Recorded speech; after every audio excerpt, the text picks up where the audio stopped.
What is up, everybody? Jester here. Yeah, that's right. We've got a VTuber model. It's insane. It's pretty basic, but everybody starts somewhere, right? It's kind of something I've been toying with the idea of for a while, and we got it now. Let me see if I can't turn this down just a hair.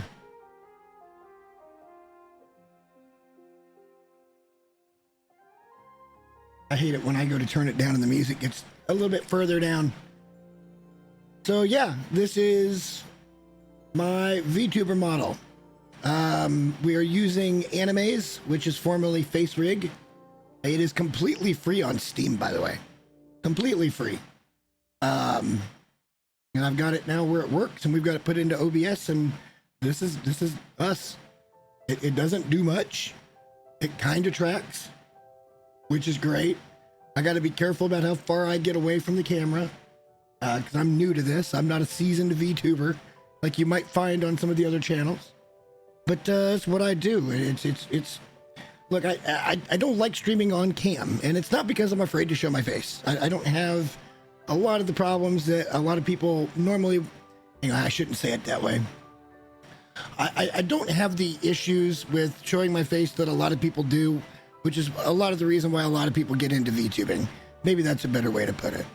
I don't really have the anonymity stuff because I'm not a very big streamer. I do this for fun. You know, if I can make a few bucks, that's great, but I don't really do it for the money. Same reason I do YouTube. I do it for fun, and that's kind of where we're at with everything. But I thought if we're gonna talk about everything, we might as well talk about just the lore behind my character and why I am who I am. So why don't we go ahead and bring this up? So I'd like to reintroduce myself. My name is Jester IRL. You can call me Jay. I've been streaming, man, since about 2019, just off and on, having a good time with it. My YouTube channel is about 2 years old, and I enjoy making stuff. Let's skip down here to line 2. I don't have anything prepared out. I'm just kind of winging all of this shit, because why wouldn't you just wing everything, right? So the origins of Jester IRL. Well, some could say it's a story of the Phoenix, in a way. Back in 2016 actually, I had a house fire, and I lost everything. My entire house burned down. Luckily, I was working, and I had enough money where we could rebuild and stuff, but not really rebuild. I was able to, go out and buy the essentials of life, basically, and I know a lot of other people have it a lot worse than that. For me, I ended up having to move back in home for a while because we just didn't have the capital to get, a brand new place started right away. And so that's what we did. We moved back in, and I ended up, living in a basement for a couple of years until I could get my everything put together. But throughout all of this, I wanted something. I'd been tinkering with the idea of getting on YouTube and getting into streaming and doing all these things. And I guess technically my YouTube channel is a lot older than I give it credit for. We'll look at that here in a minute. But I knew that I wanted to make content. And I knew that I wanted to at first make cooking content, because all the cooking content I found was just pretty blasé, and I wanted to do some stuff that was different. I wanted to do some twisted foods, which kind of fit the Jester persona. And the persona itself is derived from several games, most of which were mobile, but the beginning of Jester was on Kingdoms of Middle-earth on mobile, where I was just an absolute troll, and I could get anybody to attack me whenever the hell I wanted. Which was the name of the game in that game, because you had champions that would basically defend your keep, and you had troops and things that were buffed if they were on their home turf. And so it was always ideal if you had the right kind of generals, the right kind of captains, if you will, to defend, to guide your troops and do that. And I'd go into the global chat and just egg people on left and right. and I was one of the top troop killers in that game on server 4, actually. So I was a very early adopter of that game. I think I actually got into it a day or two after it came out. So yeah, it was a good time. I met a lot of really cool people, and that's basically where the Jester persona began. And this was even before the house fire. And then I kind of gave up on that game a little bit, and it was always just Jester in the beginning. It was never the IRL part. And the IRL stuff I still want to get into, but we'll kind of explain why I put it in there in the first place. And basically the IRL, let's just show you. When I knew that I wanted to make content, I started with having a logo commissioned. And maybe this will explain the avatar that you see talking to you on the screen right now. This was the beginning of everything. Now, before the house fire, I had a cooking team, and it was just me and a buddy, my next door neighbor, actually. It just both of us loved cooking, and we both kind of wanted to do some competitions, and we went to a few comps, and we placed fairly decently in these competitions, mostly barbecue competitions. We were very, very good pit masters. I'm also a very good grill master, but I'm very good with smoked meats and barbecue and smoked foods. It's kind of my forte. And after the fire, I knew that's when I was like, okay, well, I don't really want to do competitions anymore, even though I did do one. But I didn't really want to do too many competitions anymore, just because it's a lot of work to get out to a food competition. It's a lot of work to get out to these competitions, and a lot of money too. So what I decided to do was, well, let's consolidate everything and let's make a YouTube channel, and let's make a cooking team, which is where I said I went to a couple more competitions after the original idea. Well, the original idea was called Twisted Jester Cooking Crew, TJCC. And I went out and I had a commissioned piece of art made, and that's what you're looking at on your screen. This is the original piece of art. And everything in this has meaning. All right. Obviously, the Ring of Fire is kind of the Ring of Fire itself from the house fire. Me coming through the Ring of Fire was kind of like a phoenix rising back from the ashes. I mean, the cooking crew could have just as easily been called Phoenix Cooking, but, you know, or something along that line anyway. But we ended up having a good name with Twisted Jester. I've had t-shirts and stuff made with this logo on it. And in the beginning, I was having trouble coming up with a concept for like a tagline, which I think a lot of people need. And that's where the tagline is. It was actually a friend of mine that I played Kingdoms of Middle Earth with. And she recommended fit for a king, made for the kingdom. And I feel like that's just kind of how I try to approach everything now. It's kind of like a moniker to life. I feel like the food that I make and the stuff that I do, it's fit for a king, but I don't do it for that. I make it for the kingdom. And that's why the community here is known as the kingdom. So if you want to call it corny and, you know, it's not very original, that's fine. But there is a very good reason behind it. Check on the dog. She was flopping around over there. Also, I did go out and buy a couple of tall boys for tonight because I wanted to. I haven't had a couple of beers. I guess we had a couple of beers with the Long Dark, but it was just 2 beers. This is a couple of tall boys. It's like the equivalent of 5. So we're going to be drinking those through the night. So I will say cheers to you guys. Get rid of that. Cheers, everybody. Uh-oh, I'm losing tracking again. There we go. There we go. It's interesting. This model's not great and the tracking's not wonderful, but it's fine. Everything's fine. Let me have a sip here. Cheers.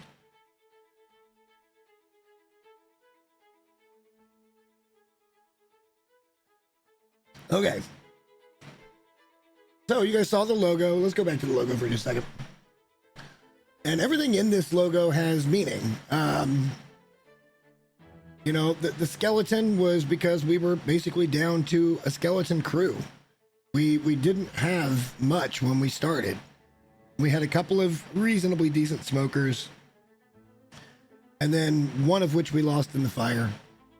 Just a shame, really, because it was something I built with my own two hands. My father and I did.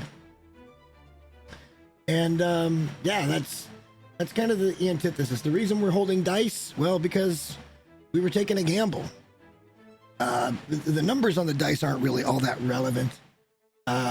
They are in my logo, which there's, you know, seven total dots in the eyes of my logo. And that's because, you know, 7 come 11, blah, blah, blah. But yeah, I'm very thankful that I commissioned this piece of art, and that became the logo for everything. So that's kind of the origin of where this thing comes from. So let's go to the about section. Okay. So about me, I'm an old man. I'm not young. I still find myself to be a kid at heart. And that's kind of what I do. I make a little bit of content on YouTube. I have some fun games. What's up, Ease? Welcome to the debut stream. What do you think? I told you I had some shit cooking. We're trying some stuff. Yeah, so let's get back to that. I'm not a young man. I'm not a kid. I'm an older guy. And well, thank you. It's free. It's totally free. Anybody can do this. Mixed with OBS and mixed with animes. It's the old face rig. It's a newer, updated face rig. So I wanted to play around with it. I've been using the world's most budget VTuber for a long time, and I decided. And what is this dog doing? Stop. I guess I should go ahead and show you guys her. Anytime you hear me say, oh my God, what is this dog doing? Or you hear me say Bella. Well, here is a picture of Bella. This is my dog. She is half Aussie Shepherd and half Blue Heeler. She is a fucking handful.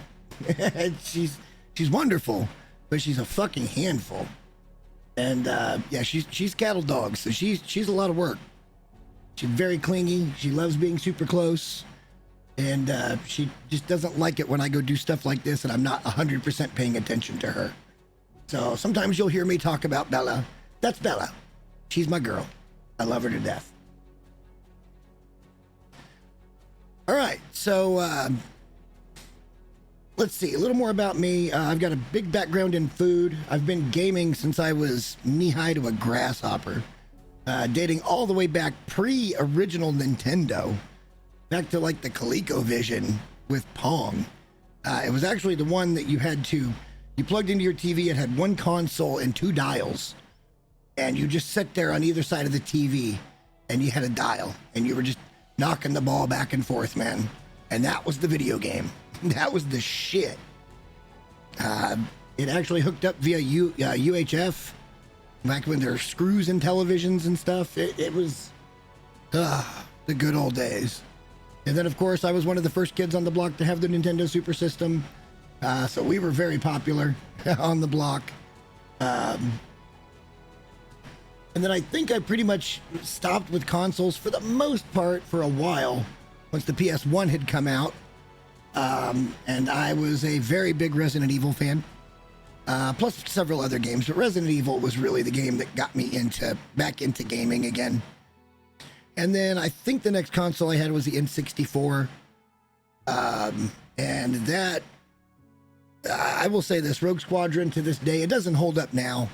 But that game, it still holds a special place in my heart. Before I moved, I got married, had a child, got divorced, whoop-de-doo. And when I was living as a bachelor with a couple of other bachelors, I bought my first Xbox. And I discovered 2 games on that Xbox that pretty much defined me as a person. One, Knights of the Old Republic. I own it. We're going to play it on this channel at some point in the future. We'll get to the future stuff here in a minute.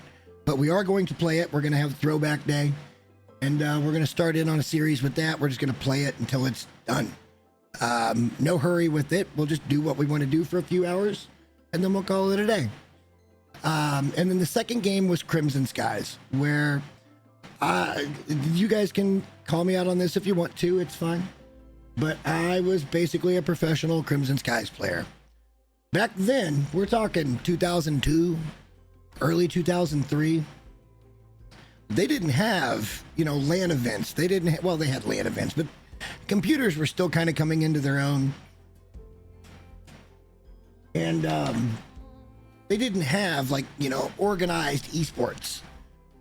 We pretty much organized our own stuff. And back then, there was a site called Team Compete. And I was recruited as a midfield player for Capture the Flag because I flew a plane called the Doppelganger, which had a tank cannon for a secondary weapon and then, of course, a gun for its primary. But this thing had range for days. It was a flying fucking tank is what it was. It was perfect for midfield. It was slow as shit. You weren't going to catch the faster planes. But boy, they couldn't outrun your tank cannon. Oh boy. I missed that game terribly. I think you can still get the game potentially, but the online servers have been down for years and years and years. But I was recruited by a guy named Defended Bear, and I met some of the best gamers I've ever met. It really was my introduction to how to communicate in a gaming lobby. Was this, and we ended up winning. Because we had teams from all over the world, believe it or not, that were on Team Compete. And we ended up winning seasons 1 and 2 of Crimson Skies. So I guess you can say I'm a world champion gamer. It wasn't just me, it was a team, but I don't have the video evidence to back that up. But look, one thing about me is I don't lie. I got no need to. I don't have any reason to. It's not a boast. I'm just telling you guys how stuff was, how it went. And yeah, that's kind of my background when it comes to it. I took a long hiatus from gaming, though. Once the bachelor pad stuff kind of fell through, I moved to the country, and I've never looked back. I've never looked back. I love living in the country. Even where I live now is a little more populated than I'd like, but there's nothing better than being able to step out your front door and just look at fields and grass and see the night sky, like actual night sky with no light pollution and things like that. It's wonderful. Here it's close. There's a neighborhood here, but it's fairly spread out. I live on a couple acres of land, so we're not too close to neighbors. And the neighbors we do have are all pretty cool. So it's not too bad. But yeah, I will never move back to a city. The rat race of it all, and being in an apartment right next to a fucking neighbor, it's not for me, guys. It'll never be for me again. So it just kind of is what it is. I love living out in the sticks. Let's see, what else? Like I said, I'm about a 20-year veteran of the food service industry. Actually, 22 years in the food service industry. Doing everything from washing dishes to, cooking 5-course meals, and all things in between. I've run restaurants. I've never owned one, but I've run restaurants before. That's where the cooking background comes from, and that's why we had the original. Ease, you just showed up. Let me show you the original logo so you kind of understand the avatar. This is where it all started. I had this art commissioned for the Twisted Jester cooking crew, which was a competition barbecue team. And I knew it was going to be the next step in everything. So yeah, this kind of shows you why the skeleton is part of everything. And like I said, the skeleton is basically, it's meant to kind of stand for having nothing, which is what happened after the house fire. It's meant to be your bare bones. You've got nothing else. And one thing I do believe in is I believe in, what's the right word? Imagery. I believe in imagery.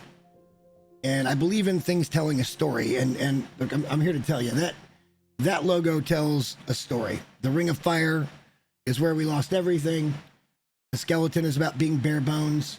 And the dice is all about taking the gamble on starting to create content and going to more barbecue contests and all of that kind of stuff, and creating the Twisted Jester cooking crew. So if anybody ever goes back to my old stuff on YouTube, it's all food. It's all food. I didn't start doing gaming until just a couple of years ago.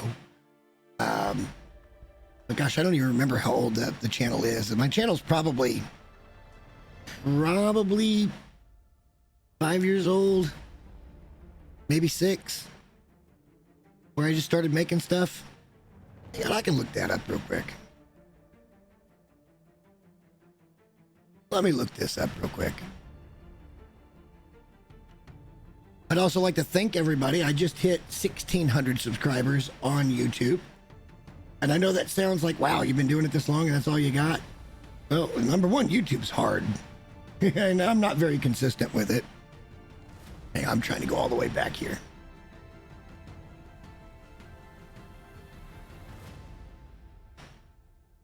I actually started producing food content on Facebook in the beginning.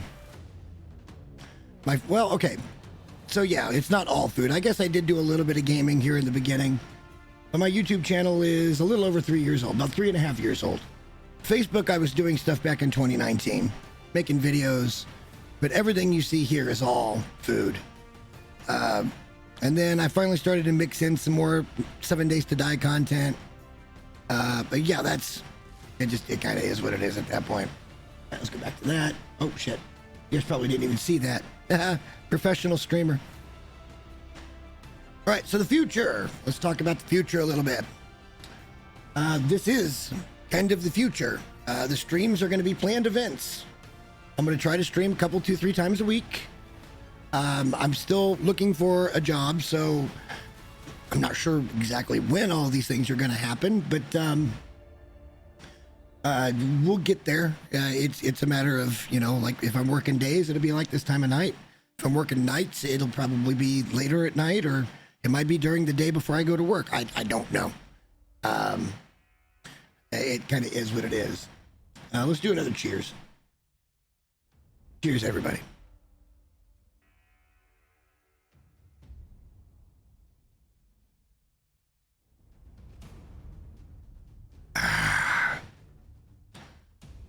I want the streams to be more events. I want there to be more than just, hey, I'm going in playing this game, blah, blah, blah. Now, we're still going to play a lot of games. And sometimes it will be just coming in and playing games. But I want this to be not a show necessarily, because that's not really the thing. But I want there to be some varied content for people to come in and have a good time. And, we're going to start that tonight because we're going to be talking about a video that was posted a couple days ago from somebody I've been following for a while, and it's going to relate back to a video I made last year, and it's all about a really absolute trash company. And I want to get the word out there, and I want everybody to know I was warning people about this over a year ago. But yeah, we'll get there here in a minute. So yeah, that's kind of what I want the streams to be going forward. And again, there will be some, hey, I'm just going in to play some games, and this is what we're going to do. But I want to try to plan a little more content and make the VODs a little more entertaining and just have a good time with people. That's really what it should be all about. And that's what I'm trying to do. You're never going to hear me beg for subscribers. You're never going to hear me beg for, you might hear me ask for subscribers on YouTube, but you're not going to hear me ask for money on here. It's great if people want to follow and support. That's awesome. I'll never stop you, but I'm not going to push for it. I don't feel comfortable doing that. Same reason that I turned off memberships for YouTube, because I don't really have anything other than the videos to offer. And I feel like if somebody's going to pay money for that, they don't need to, there should be something like early access to videos, and I just don't have time for all that shit. I do most of this for fun. And that's going to stay that way. That doesn't mean that I wouldn't accept people coming in and wanting to support the channels. Other than that, I'm just not that type of person. I don't even have a donation link in my bio here. I don't think I might have super chats and stuff turned on over on YouTube, but again, you'll never hear me ask for anything like that. So maybe that's the old school part of me. I want everybody to be able to come in and have a good time. But yeah, that's me in a nutshell. This is the new scene that we've got here. We've got our fireplace. I got to be careful not to burn my hat. Oh, okay, never mind. Just kidding. Of course, we've got Mortimer, and I'm still working on more stuff. We still got more stuff cooking, guys. Like we're not done here. I want the stream to be a cool, fun, interactive place for people to come and have a good time. Maybe if more people start joining, get to know other people, me get to know you. Heck, I'm not against doing community gaming and stuff. Like it'd be great. It'd be great. And even if nobody else ever joins, and I just see some friends from time to time, that's great too, man. I got no expectation. But yeah, this is my first VTuber model, and I'm happy to have it. It's a free one, and maybe somewhere down the road, when things are in a little better shape, we'll see about commissioning somebody for an actual model, more of like an anime style, VTuber type model. But we're not there yet. We're just not there, and I'm okay with that. I'm okay with it. All right, do you guys want to get into some content? Let's get into some content. So, let's do this, and let's put this back up. All right, guys. This is Steve from Gamers Nexus. I've been following this channel for quite a long time. He does really good reviews, very comprehensive reviews of GPUs and PC cases and motherboards and all kinds of different stuff on his channel.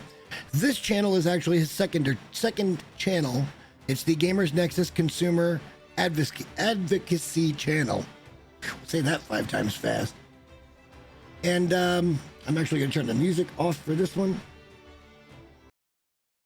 And basically, about a month ago, he made a video on his main channel that he was talking about something to the extent, basically he was playing a clip from President Trump. All right. It had something to do with the tariffs or something like that. And apparently the footage he was using was from Bloomberg.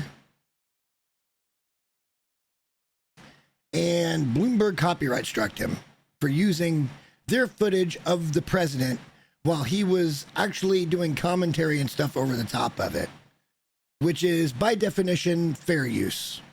It's by definition fair use. Here, and now I'm going to let you explain what's happened to him here. So let's just kind of watch along, and I'll stop it. And look, I'm very passionate about copyright. I play by the rules. Okay, I always play by the rules, and I always have played by the rules. Number one, I don't like giving money to people when they don't deserve it. And number two, I don't want that kind of freaking heat on my channel where I'm getting copyright strikes. All right. So I'm just going to let the video kind of explain it. I will stop it so that we are doing the same thing, which is fair use. I feel weird being a React person, but I feel like I've got some experience with this, and we're going to get into that after. We're not going to watch the whole video because I think it's like 14 fucking minutes. It's a 25-minute video. We're not watching the whole thing. All right, we're going to kind of cliff notes this thing. Like I'm not going to necessarily show his ads. So let's just go ahead and get it started. All right, let's go. Wait, that's the music. Hey, we're at risk of receiving another illegitimate copyright strike on the channel. I know, exciting times. I hope you're having fun too. So I want you to imagine a situation where a company announces a new product. In doing so, it goes on stage or it uploads an announcement video of this product and stretches the truth a little bit, or otherwise does something that deserves some kind of commentary, criticism, or newsworthy reporting from the media. Now, I know this is hard to imagine. I love Steve, by the way. About the performance capabilities of its product, but let's just suspend this. He doesn't stammer over any words, and he speaks so fast. That the media would jump at an opportunity to report on this because they could take clips from that announcement trailer or stage presence, upload them to support that this was in fact a thing that happened, and show the actual statements from the company that were made so that you don't just have to take our word from it, you watch it actually happen, and then we provide the commentary on it. Again, hard to imagine any of this. So what he's talking about here is fair use. He's talking about taking promotional materials from a company that's advertising a product. In this case, it's a GPU, okay? But he's talking about taking the promotional materials and using them in a journalistic sense. And just because he's not NBC or ABC or CNN or Fox News or whatever, he's got the same journalistic right that these guys do. Okay, let's get into it. But now let's just also add a layer of depth and say that the company that is announcing the product has licensed a music track, and that company puts the track in the background of the stage presence while the executive is speaking about the product, or they bake it into the background of the video announcing the product and its arrival to the market. Maybe it's a special track, but maybe it's a $15 a month non-special service where anybody paying $15 a month can get access to the track and bake it into their videos. Now, the media, when they play the clips of the executives talking or of the announcement trailer on the YouTube channel, they don't have a license to this music because they don't need it, and they didn't make the video to begin with. The music is there, and it is effectively inseparable from the original content.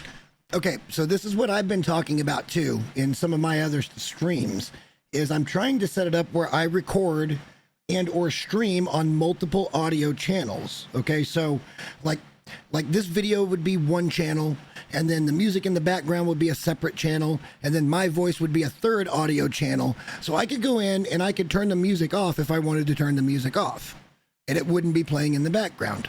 But when you're watching somebody else's video that has music embedded in it, you don't have that option. There is no way for you to record or take their recording or promotional information that they may have sent you, unless they send you the stems, which is the tracks. There's no way for you to separate the music from the actual promotional material, all right? Keep that in mind. And you probably don't want to separate it anyway, because you wouldn't want to be accused of doctoring the original announcement video. This is a good point, too. You're trying to play it in the full context, and so you leave it as is. The media, though, without that license, is now in an interesting position, where what if that media outlet's video gets hit by a copyright claim? We don't, it's that I have the answer. It happened. I was not actually asking a question. I probably should have phrased it differently. So we got hit with a copyright claim. Again, this time it can escalate to a strike. I've just learned that this is how the system works. It's way worse than I thought. He fought the Bloomberg strike, by the way, and won. Bloomberg backed the fuck down. We're talking about Bloomberg, by the way. A big, giant fucking Fortune 500 company with a giant building in New York. He fought him and won. Now, it cost him thousands of dollars to do it, but he fought that strike and won, because they cannot copyright a video of the president of the fucking United States. It doesn't work that way. And they knew it. Their lawyers fucking knew it. What they were hoping for was that it was a smaller channel and they would just take the revenue and nobody would ever fucking be wiser for it. He did the automated content ID claim thing where he came back and said, no, this is fair use. We have the right to use this in the context that we used it. And then, I'll explain how that works in a minute. All right, let's keep going. Thought actually, it's a bad sign. And because we were hit with a claim that has disabled revenue on the video that was claimed, and I don't know what happens to the money that we've already made with it. I don't know if it just gets siphoned off to the people who claim it. I have no fucking idea. They don't tell us. But it's disabled revenue, and it can escalate to a strike against the channel, which is really serious. This video is brought to you by us. We're self-funding our efforts to maintain free reporting for you all. Okay, look, as much as I want to advertise with him, I'm not going to advocate that everybody go spend their money. His stuff is really good quality, by the way. It's really good quality. He's got some very cool shit too, but let's, cause it's a pretty long built-in ad. Look, I'm not a fan of baked-in ads, but so we're going to go right back to here where he's going to kind of set the tone. All right. Back down.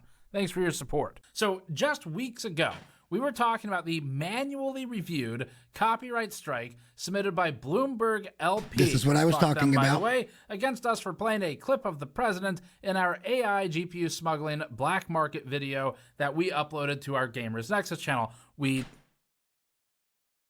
Yeah, I did too. It was a good fucking video. I'm glad you're a fan of his, man. It's a good video. And Bloomberg, what it turned out to be was Bloomberg had put out a similar type thing that wasn't nearly as comprehensive and nearly as good or nearly as expose, I guess. And it could be seen as just petty ass jealousy. Like legit, it could just be seen as petty ass jealousy that he did this great fucking video and theirs was shit. And they're like, we can't have that. So we got to copyright claim this fucking video of the president that apparently our camera took. How do they even know it was their camera? Like, it's whatever. Okay, I'm glad you're a fan of his. So I'm super glad you know who he is. He disputed it, and we won that dispute, and we were reinstated. But this time, it's not Bloomberg, and it's not a strike. It's a copyright claim. Now, this can become a strike if we dispute it 2 times, which is something I've just learned. So and look, that's an unfortunate pause. But look, I've kind of just learned this as well, because the system has now changed. And I think I can explain. Let him explain it. And then I'll explain from my perspective. Yeah, I know. Unfortunate pause. Here we go. So we're back to paying thousands of dollars for lawyers to fight something that is entirely illegitimate and from which I have probably already earned basically most of the money that I will ever make on it, meaning that at this point, I'm spending more than I'm going to make after it's fully reinstated with monetization. But we're going to do that because this is my way of fighting to make sure we preserve our free and open media and our right to report on companies. And I love his stance on this shit. Show what's happening in the space. And he's fighting for the little guy, and you can't. Today, him and Louis Rossman all fight for the little guy. Company that's filing the claim. It's a music licensing company, and we're going to come back to that. But it can be abused and exploited by the companies on which the free and open press and commentators online and reviewers can be silenced by using the mechanism that we are going to expose to you today, because I didn't know it worked this way. And this so shit's again, scary. I love working with our lawyers. Scary. They're extremely good at this, and they have won every single instance where we have had to fight so far. But I also really hate working with the lawyers because they are really expensive. But hey, it's worth it. And it's important to us. All right, so this shit is really simple today. Here's what happened. On January 11th, on the Gamers Nexus channel, we posted this video covering the absolute absurdity of NVIDIA's RTX 50 series partner model cards. Now remember, we're talking 10 months ago. 10 months ago, all right? It was almost a year ago. Now, in a bizarre twist of fate, we get to cover the absolute absurdity of YouTube's copyright claim system. In that video, we played the marketing materials of Asus for its then upcoming RTX 5090 Astral. Why is it always Asus? I don't even think it was it's always Asus. Time. I think it just happened to be attached to them.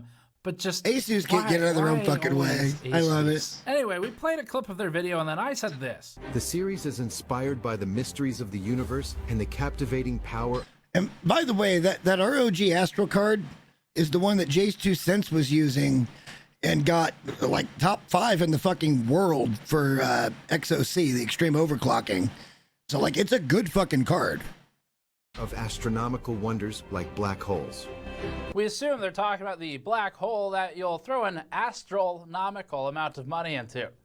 It's a good pun. Now, we weren't claimed because they had thought of that first, but actually part of that parody included Asus's ridiculous marketing language. In order to demonstrate that the marketing language actually existed, we played the Asus marketing clip, which included an audio track from Epidemic Sound, a music licensing service. Enter the villain, and I'm going to give you guys more context behind why they're a villain when we get done with this, okay? Stay tuned. There is more. Oh, there is more. And they're not the only ones to blame. Google and YouTube are also to blame, and I'll make that clear in a minute. Asus presumably has a license with Epidemic Sound. However, and we've confirmed this with our lawyers, we don't need a license with Epidemic Sound in order to provide parody, newsworthy reporting, commentary, critique, or anything else that falls under fair use of Asus's derivative work that includes Epidemic Sound's song in it. Even if a company is using a licensed track in their announcement video, we don't require a license in order to comment on it and do our jobs, which is make sure the public is informed about the truth and about what's happening in the industry, good or bad. Now, okay, this is why this is scary. Just real briefly, this is why this is fucking scary for a journalistic type content creator. is because companies, if this precedent gets set, that they put in licensed music into their promotional materials, okay?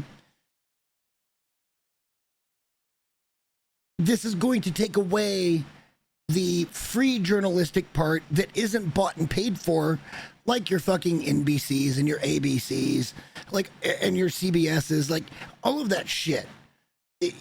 This is a way that companies can sneakily keep those promotional materials that they're claiming this thing is twice as good as the fucking 4090.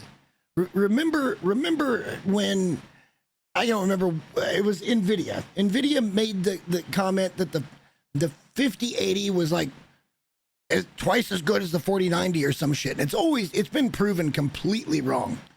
But like in the promotional material, to give context, if they put licensed music in it and the precedent is set that you can not make money from covering those claims because they're using licensed music, this is fucking big.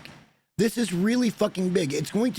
They're trying to take a hit and a shot at independent fucking journalism. And that is ridiculous, because a lot of the journalism I see reported now, and I'll show you that here in a minute, it's fucking dog water. It's absolute fucking dog water. Our 23-minute long video with 20 seconds of their audio track under Asus's possibly AI-generated voice and script is not a market substitute for... Ooh, I never caught that part before. Did you hear what he said? Possibly AI-generated? I'm going to get into that here in a stream or two as well, because I feel like the AI is... We'll wait for that stream. All right, let's keep going. For the actual source song. Now, maybe I would consider trying to use AI or something to remove music from videos in the future to avoid this, but I don't want to be accused by the companies of manipulating their videos, because you could imagine a totally fair point where they could put something out to Twitter. Again, well, he took this line out of it. This time, I think. Yep. A company could put a response out on Twitter and accuse an outlet of modifying a video when they report on it, and they would technically be correct if all you did was strip the music out of it to avoid a licensing claim. I think it's better to avoid that situation altogether and just play it as they made it, because that's reality and that's what we're reporting on. And they've got every right to do it. I have a legal right to do it. Exactly. So that's what we're going to do. Anyway, we published that on January 11th. Many months later now, Epidemic Sound files a copyright claim against us under the mountain of the Bloomberg copyright battle that we've been having in the background. I didn't even notice that they filed it originally, which means that it was there for potentially upwards of a month, denying us revenue from that video for that entire period, because the first thing that the YouTube dashboard showed me was a copyright strike that I was actively fighting from Bloomberg. Okay, and let me say this. The way that YouTube works, and he's right, because he'll come back and say this, I'm sure, but the bulk of the money from a video is made in the very, very beginning of the life cycle of that video. I've got a few exceptions to that rule with gaming videos, and I'll go look it up here in a minute and I'll show you where it's different.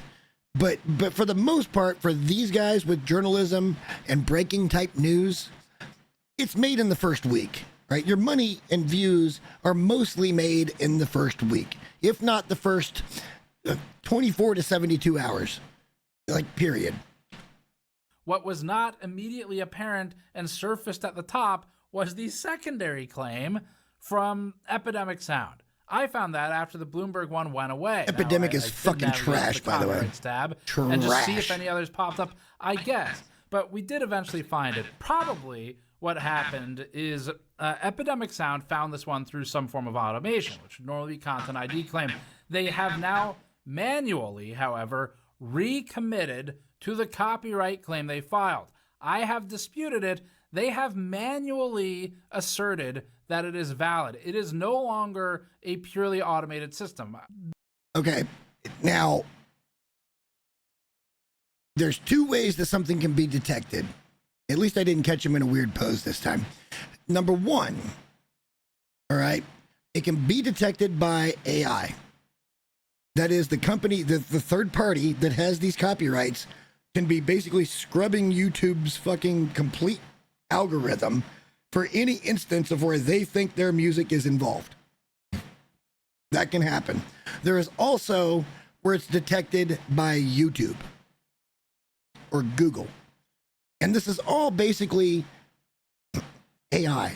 It's all basically automated, okay? And I've had that happen a couple of times now where music gets picked up by YouTube, and sometimes it's not even what it says it is. Sometimes it's not even the same song. I don't have any examples I can show you currently because I haven't put out too many videos lately, but sometimes it's not even the same song. And sometimes it's stuff that I know is not copyright, like Harris Heller's Stream Beats, right? He purposely made these soundtracks for streamers. There's no DMCA on these, and yet there's a company going around saying, "Oh, well, this is ours, right? We own this. It's like Latin auteur or some shit like that. That'll go around and be like, it's ours." And then you're like, "No, that's not yours. That's Harris Heller," and they have to let it go. They're fraudulently trying to take people's money. All right, so let's keep going. The response that we got from them was to reject the dispute. And then we emailed them with our lawyers, and there was another response we'll get to in a little bit. So we think that this is an abuse of the system, and it seems that Epidemic Sound is the one abusing it, and we'll cover that, but it could be exploited by others. All right, let's go over the difference between a copyright they're abusing it, and I can prove it. That's important on YouTube. It's a big difference, and I didn't know all of this before we went through this process because it's changed a bit over the years. So a copyright claim is the smallest form of an infraction on YouTube. Here's what Google says about this. Quote, if content any ID claim is actually the smallest. Protected content on YouTube without their authorization, they can submit a copyright removal request, also known as a takedown notice or simply a takedown. It is a legal... Okay, hang on. I think he actually misses the point here just a little bit. The copyright claim is different than a content ID claim. A copyright claim is a takedown. They want your shit gone. Content ID claim says they want the money, right? There's a big distinction there. Legal request to remove content from YouTube due to alleged copyright infringement. They say some copyright owners use Content ID, a tool that automatically scans YouTube for copyright protected content. When Content ID finds a match, the matching content gets a Content ID claim. What happens to the matching content depends on the copyright owner's Content ID settings. End quote. And then it defines a Content ID claim can block, monetize, or track content. This gives them access to our statistics and data in the third category, or in the instance of an invalid claim like this one, it steals our revenue in the second category. A copyright strike instead immediately scrubs the content from the face of the internet, strikes the channel, and you only get 3 before you're terminated, and begins disabling features on the channel. Within a certain amount of time, yes. They also take a condescending copyright school to ever shed a strike. So Bloomberg was correct. It was a strike, and they manually reviewed that copyright strike, and then we successfully fought it. That's all documented on the Gamers Nexus channel, which I'll link below. Right. Bloomberg basically said, nope, that's a copyright. And they said, nope, we're going to take legal action. And then Bloomberg backed the fuck down. That's what happened. And I'm not sure if he's actually going to say the point that I want to make, but let's keep going and see if he does. In this case, we think it was a Content ID claim, meaning that the claimant gets to divert revenue from that video if they so choose to themselves going forward. What isn't clear to us is what happens for the whole video, by the way. It could be 4 seconds of a claimed thing, and they get the money for the whole fucking video. The entire thing. From that, I think it's from that point forward. We'd have to do a little more homework on that, but I'm pretty sure once it's been Content ID claimed, that from that point forward, any revenue made is all the revenue gone to them.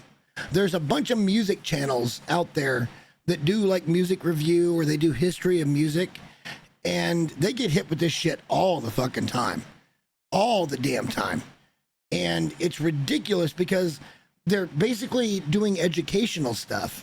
And you would think, okay, well, wouldn't it be good if I'm using let's just do one of the worst offenders, let's say Metallica song, right? It's a Metallica song.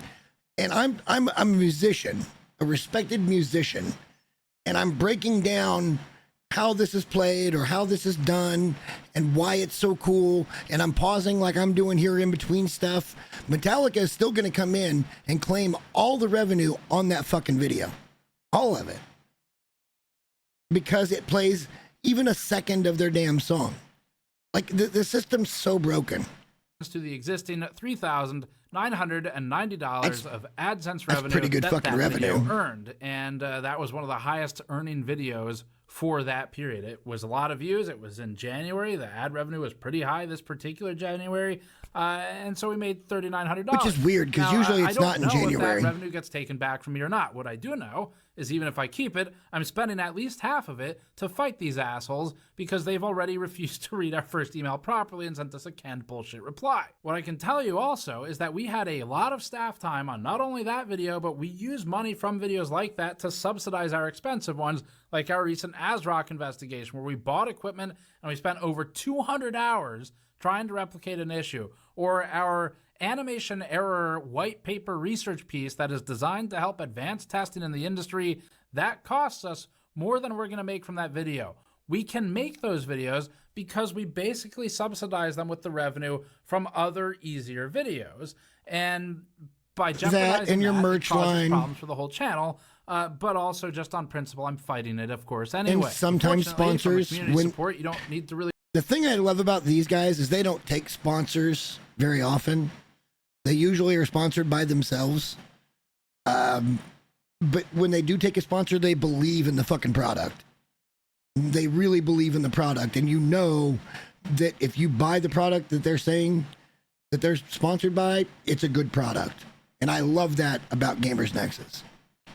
Really worry about us, but it does appear that this is starting to become a problem. And I do think that that's because the system can be exploited pretty easily on YouTube. So we continue to need your support, and we continue to appreciate the support that you've given us through the store or Patreon or just through the Super Chats button at the bottom. Super Thanks, I guess it's called. All right, let me walk you through the part where Super Thanks is a comment. Super Chat is alive. The difference from a strike is that a strike takes the video offline until there's a resolution. It can take quite a while, like 10 days, plus the time in between. Anyway, this is where YouTube's process demonstrates that it is insufficient and that it effectively sides with the claimant. Maybe this is where he gets to over even listening like to every time. Let's walk through it. Every the first time. step is to dispute the claim, which allows us to write a response to the claimant within YouTube.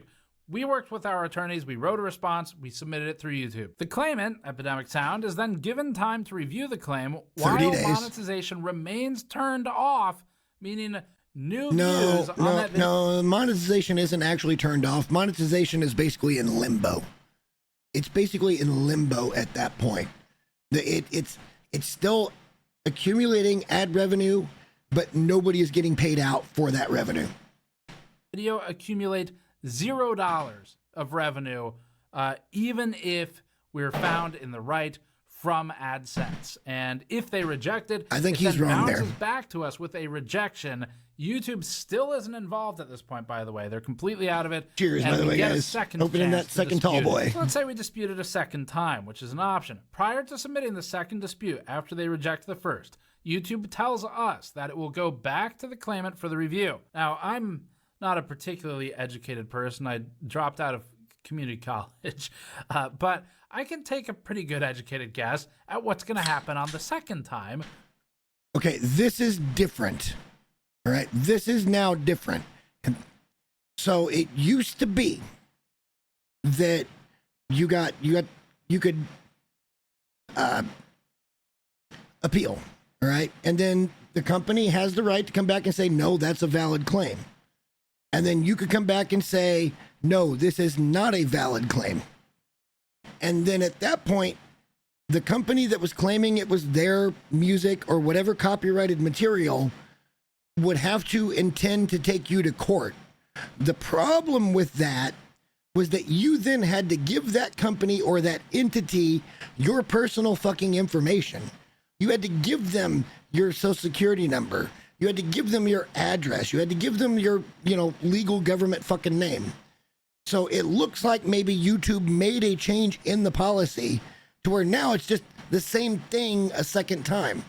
Hey, look, I really want you to take a look at this. No, we still believe. And then YouTube can come back and say, nope, now it's copyright strike because they said twice. And if they say twice, that's got to be it. The burden of proof is on the creator. It's not even on the people that are saying that they own the copyright or there is a legal and legitimate copyright claim. It's insane that this is the fucking system. It is actually insane that this is the system. When I asked them to review it after they rejected it on the first. So at this point, YouTube still isn't involved, but it feels that YouTube is by default siding with the claimant, but it gets worse. YouTube then warns us that if we dispute this a second time, which they call an appeal, as if the claimant themselves is some high fucking court that gets to approve it, and I'm not hunched. If the claimant rejects it proved. a second time, which they will, then YouTube says that it might finally step in itself. Okay, look, on the posture check one, thank you for that. But the truth of the matter is that for the camera to register the face, I have to have good posture. That's funny as shit to me, but great. And give us a copyright strike and delete the video from the internet. Or you could not dispute it, take the hit for the revenue for maybe an older video. It stays online at least. You don't make any money. You don't risk a strike, and you just kind of move on, which is definitely what it is set up to make you feel like you should do. Correct. So basically... Correct. So 99% of people, when met with this, because people value their YouTube channels, right? Like they put time and effort, and some of them make a damn good penny. I mean, I don't. I make a little bit of money here and there on YouTube. And it's basically just the ads that you guys watch on the videos that I have. And that's it. I think I make maybe $300 a year if I'm lucky. I don't do it for the money. I do it because I love it and it's fun. I love editing. I love pacing a video. I love all of that. Creating a video, having an idea for a video. I love it. But at the same time, let's just keep going. It's such a rant, but this is the state of shit. YouTube might itself choose to convert a claim into a strike and begin levying the most severe punishments on the platform against the creator for disputing a claim against the claimant. Yes, and I need new channel points. You need to help me with that. Because there's no arbitration in the middle. You don't really get to talk to anybody. Correct. And there's no proof that anybody ever looked at anything, is what he's basically saying. And YouTube doesn't want to get involved because YouTube doesn't want to be in violation of DMCA. Like Google is like, no, we ain't fucking with it. We're not fucking with it. But when somebody goes, I own this, like the Harris Heller example is a great example. I own this. And then people are going to fucking panic when they get the email going, your shit can't be monetized because we own this. And then, you know, a lot of people are going to be like, oh God, okay, fine. All right. But like a smart person would then say, no, you don't own this. I know what this is. You know, like as long as you know what you're working with, this is why I have always tried to follow the fucking rules. Like always tried to follow the rules to a T. I don't want to fuck with it. Like it's tiring. I woke up to a video one day that had 14 fucking copyright claims. I'll show you guys that here in a little bit. Like I've got most of this queued up. Let's keep going.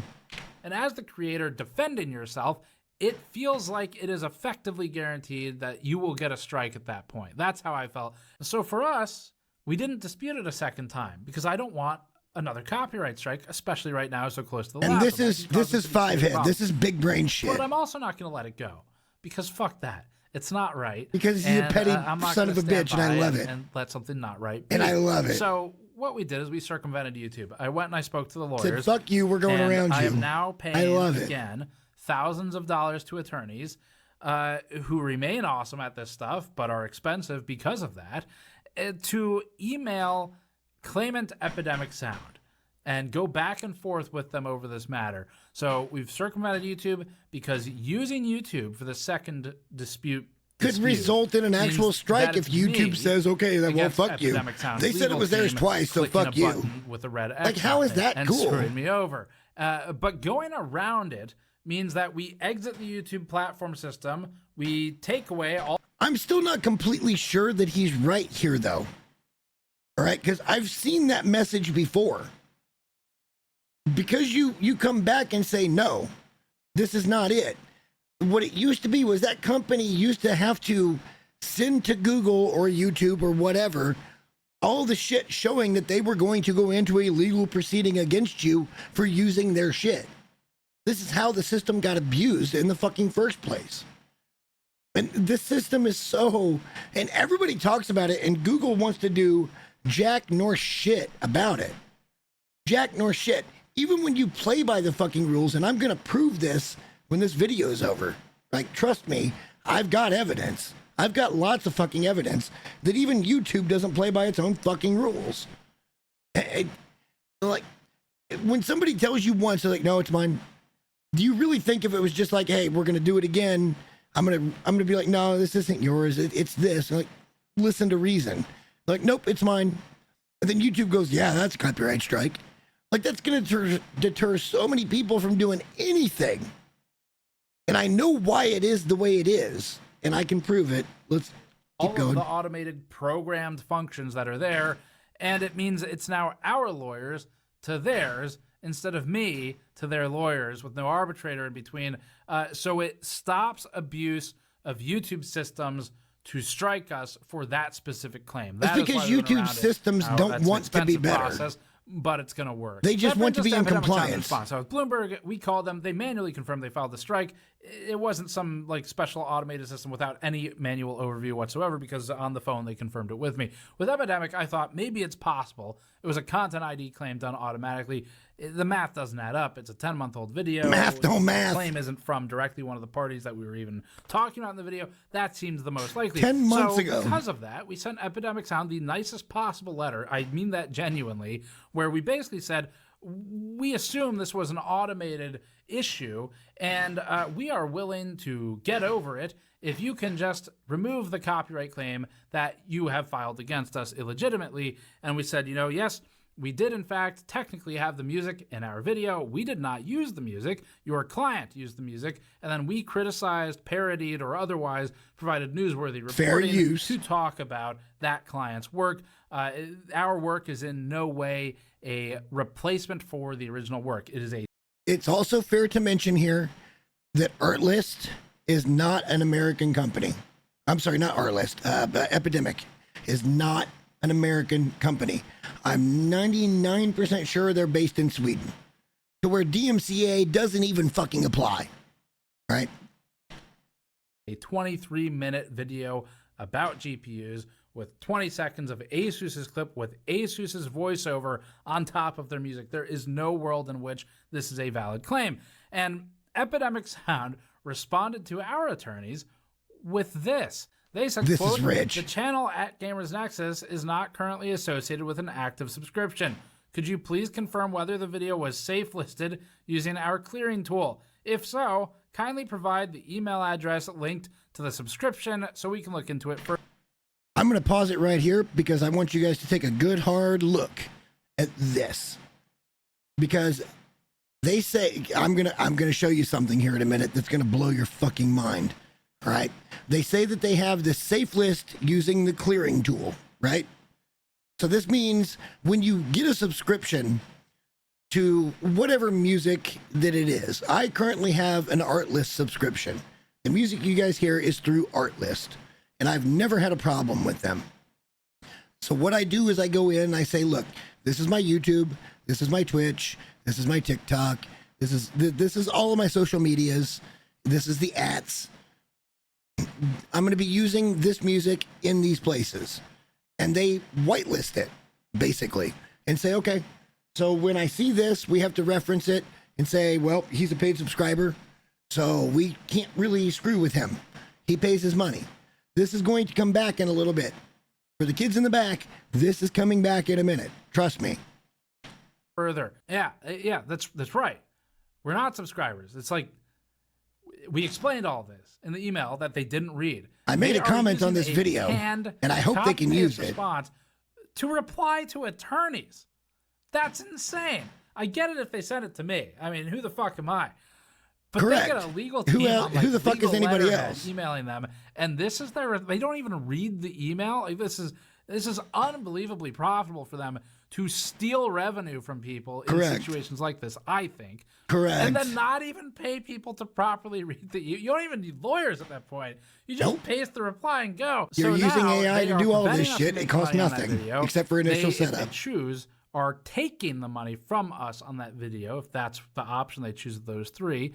And they are forcing the model looked like I was attorneys fucking hundreds killing of that dollars beer. an hour to deal with copy-paste replies when this could have been a single email issue that is significantly cheaper. I am now going to spend probably half or more of that AdSense money that I told you, $3,990, I think it was. Four grand. Actually was pretty good on that video as a bit of an outlier, but I'm gonna have to pay probably half or more of that. At least $2 grand to get them to do these interactions. On that video anymore at that point. And they're getting met with this shit. We're not going to be negative on this video. We'll be positive on this video. So I don't know. This is not the way I prefer to do it, but at least I guess maybe it kind of works out. Hopefully. Yeah, I'm pretty sure they're in Sweden.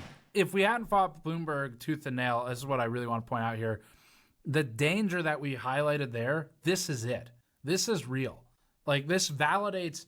I feel very validated here because the big concern I drew with the Bloomberg one was that was a strike. 1 of 3 is dangerous. Like, that actually does align with your channel can be deleted. And this would be 2. So if we hadn't fought that one tooth and nail, oh shit, then this, if I challenge it a second time and they strike trying to get rid of that fucking comment. It's only 1 more before it's gone, right? So YouTube is broken. The system is broken.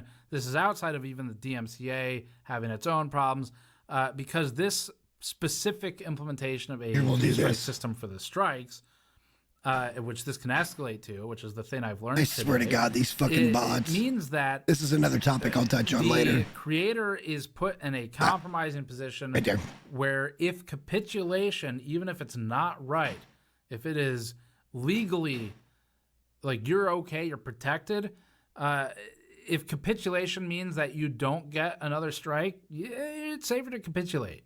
It's safer to just take it and move on and kind of be quiet for 90 days and hope it goes away. Because as you get more strikes, you get 2, like we could have in this instance. If we didn't play it like we did, which worked out excellently, we could have 2 right now. And that means you're starting to lose your ability to make a living and make money. And that makes it harder to pay for lawyers to fight. And so my opinion is that you fight it immediately and fiercely on the first illegitimate claim of any kind, because you can't let that shit accumulate, and you have to send a message that you're not going to allow people to abuse the system to damage your channel, whether it's for outside malicious reasons or it's through some incompetence after being told via email that your automated system might be fucked up. So YouTube's copyright system, I think, is broken in all regards with this. Some of it's how DMCA works. In those regards, they have to comply. That's fine. I excuse YouTube from that. I get it. But in this situation, YouTube has chosen to extract itself from the process, and it has chosen to ascribe all of the power of reviewing these claims to the claimant. Won't even let me remove the message. At least our situation. I don't know how all of them unfold. And likewise, it has chosen that it has this strike escalation system as a specific manifestation of when the DMCA calls for a punishment system. This is the specific way YouTube has chosen to implement it. Anyway, we'll get this one resolved like we did the last one. Our next escalation will be a demand letter if Epidemic doesn't fix this immediately, and it is going to be seeking money. Okay, so fair enough. So, okay, 2 things. Number 1, would you like Mahdi's?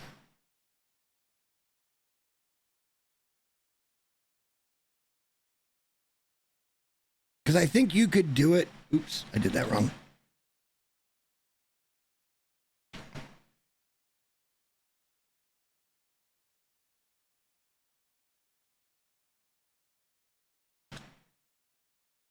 So I think you're now a mod, and I think you could do mod actions to do it. I apologize. I'm not trying to get people to do shit for nothing. For whatever reason, as a creator, it's not giving me mod actions, and I don't know why. Let's number 2. So basically what he's saying in this whole thing is this is a whole new level of fuckery. All right. The whole new level of fuckery. And it did get bumped. Thank God. And thank you for that. Because now these companies can potentially use a paid subscription service to keep people from using clips. I'll wait. Let's take a drink break. And let's hang out for a minute while the ad's going. And you did get mod. He's already been banned. It's a bot. It doesn't matter. Cheers.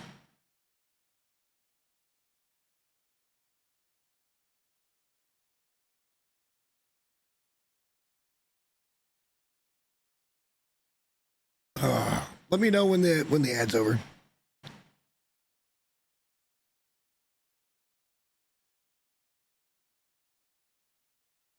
Just the state of everything. I can't do anything about the ads, really. I've got them set to the minimum. Okay, perfect. I've got the ads set to the minimum I can possibly do, and they won't let me turn them completely off. I don't make any revenue from that. Like, Twitch doesn't pay me for those ads. They just don't. Which is one of the reasons I didn't want to come back over here, because I get paid for the ads on YouTube, but they don't do ads in the middle of a live on YouTube either. They do it on the VOD. And not a lot of people watch the VODs and stuff, and I know that, but let's get back to what he's saying here. What he's saying here is that these companies can now use a meta, right? Most effective tactic available. Meta, not meta, which was the stupidest name change ever. But I digress. They could use this tactic when they know they're lying in their promo material to throw copyrighted music behind the promo material and make claims about shit that just isn't true. And then as soon as somebody reports on it, they get copyright claimed. And it's fucking pathetic. It's fucking pathetic. And maybe somebody that has the reach that Gamers Nexus has, what's his main channel at now? It's 1 million plus subscribers. Maybe that starts to get the tide turned, but it's not going to. Right? Basically, what we're going to skip here is the summary, because YouTube is broken. It's completely fucking broken. So now I want to go into my experience with Epidemic Sound. And we're going to do the same thing. Even though this is my content, I know I'm not going to get content ID'd for it. I still want to go into this and say, fuck Epidemic Sound. Fuck them. Fuck them right in their bunghole. Fuck them in their nostril if you want to. They deserve it. This is the shittiest, most dirtiest fucking company I have ever seen in my life. This is my video from over a fucking year ago, where I tried to sound the alarm. This video has 58 fucking views because YouTube buried it. Buried it. They didn't recommend it to anybody because it wasn't my usual content. All right, here we go. And you'll see the PNG tuber. Here we go. What is up, everybody? Jester here, and today's video is going to be just a little bit different than what I usually make. And that's because I've got some information to share on a very scuzzy, just disreputable, dishonest, and downright thieving company. And I think YouTube's got some blame here as well, and we'll get into that in a minute. But boy, oh boy. I'll tell you how we got here. You see, last month, my Artlist.io subscription was expiring. And Can I just say that I love how I give context for everything? Like, I always try to give context in my videos. I'm not saying I'm a good creator, but like, I understand what what a decent pacing of a video is. Like, I get it. Okay, all right. The option I got to renew was a 1-year term, and I just couldn't afford it at the time. Now, it's fair to mention here with Artlist, I had 2 instances over the course of 1 year where I had long-form videos get copyright claimed.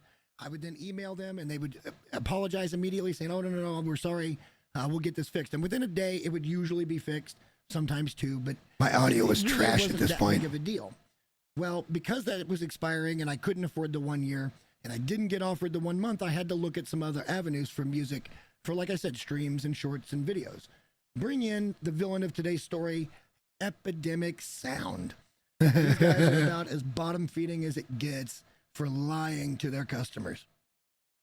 But this website is actually geared a little bit more towards music creators, because when you download something, you can actually get the stems, which is the individual layers of a song or of a track. And then you can kind of modify those, bring some levels up, some down. You'd have to really talk to my music engineering friends, which I do have, to see exactly how they work with those stems, because I've never really done it, but it's an interesting thing to me. But this also offers free use of all of this with your paid month. Okay, so basically, this site is more around, not necessarily the music, although there is music you can use, but it's more around music creation, right? It's fair to make that distinction, because they do give you all the different tracks that are in a thing that you can use, and you can mute a track, or you can bring a level down, or you can bring a level up, or you can do whatever you want with it with this site, which is different than what I use, which is Artlist. Monthly subscription for all of your YouTube videos, all of your shorts, all of your TikToks, all of your Instagrams, your Facebooks, all of your streams on Twitch or Kick or wherever you might be streaming. This is all supposed to be protected content from Epidemic Sound. And the first couple of videos went fine. We did just a few here with the music behind it. Absolutely no issue. Correct. It wasn't until I uploaded on July 29th. This is where it gets dirty, guys. Video entitled My Dog Bella. It's literally an 11-second video where I go in and I just find a little bit of music to fit the 11 seconds. That's all I did. It's just a cute little video of my dog catching a rope, because it's like her favorite thing in the world to do. And I finally got it on camera, and I thought, this is cute. We'll put it out. Immediately, I was that simple. What's called a shorts policy. Now, basically what this is, it's the same as a content ID. It's basically saying that somebody has got the rights to this. And so I immediately disputed it, citing that I have a license to use this via Epidemic Sound. Correct. Should be a shut and dry case, right? I'd pay for it. No. Because when I went to Epidemic and said, hey, this is happening, it might be hard for you to read, but no big deal. The first thing I want to point out is at no point did they ever say, we're sorry. This has happened a couple of times with Artlist, and even once on Shorts, all right, where it came back and it was like, we own this music. And I said, no, I have a license. And every time, every email that I received from Artlist was like, we're so sorry, let's get this figured out. Every time. That was the first line in an email. And look, at that point, it's like, it sucks that it's happening, but like, at least they're acknowledging, okay, this is a fuck up, let's get it fixed. All right, context. We're sorry. So this happens all the time. They know it happens. I know that immediately, because their first reaction from customer service is not to say I'm sorry. They basically give me instructions to dispute, and I have to follow these instructions. It's correct. Whatever. I have the license, and it was fixed within a day. And I said, look, I disputed it, and I cited my subscription. That's not my issue. It's why it happened at all. And then they say, the content ID, don't worry. Trust me, bro. Trust me, bro moment. It's not a copyright strike. And agreed, it's not a copyright strike. It simply means YouTube has detected a track from our catalog, which I don't know if you guys know how this works, but basically Epidemic Sound gives YouTube a catalog, says we own these rights. If this appears in any video, the bot will pick it up. Epidemic has the right to say that's our music, or they can say, no, that person has a license. That's how the shit works. I'm heated in this video, by the way. I'm heated. That doesn't affect the channel visibility or anything, which I think anybody that's ever made videos knows is kind of... Yeah, okay, so number one, as soon as something gets a content ID, because I've had this happen I don't know how many times, the video is always shut the fuck down. It's always shut down. And Google does this because they don't want a whole bunch of money in limbo. At this point in my YouTube career, I was still not even monetized. I was under 1,000 subscribers. All right. And we're not that much higher now. We're only at 1,600. But like, I wasn't even making money. There's no money for them to make on this. None. Let's keep going. No horse shit, because it definitely affects visibility. But it definitely affects visibility. Down here, and I said, so I can expect a content ID on all my shorts then. It's not what I pay for. If I wanted to fight constant claims, I would just use an unpaid service. It's not acceptable. I pay to not have to deal with this.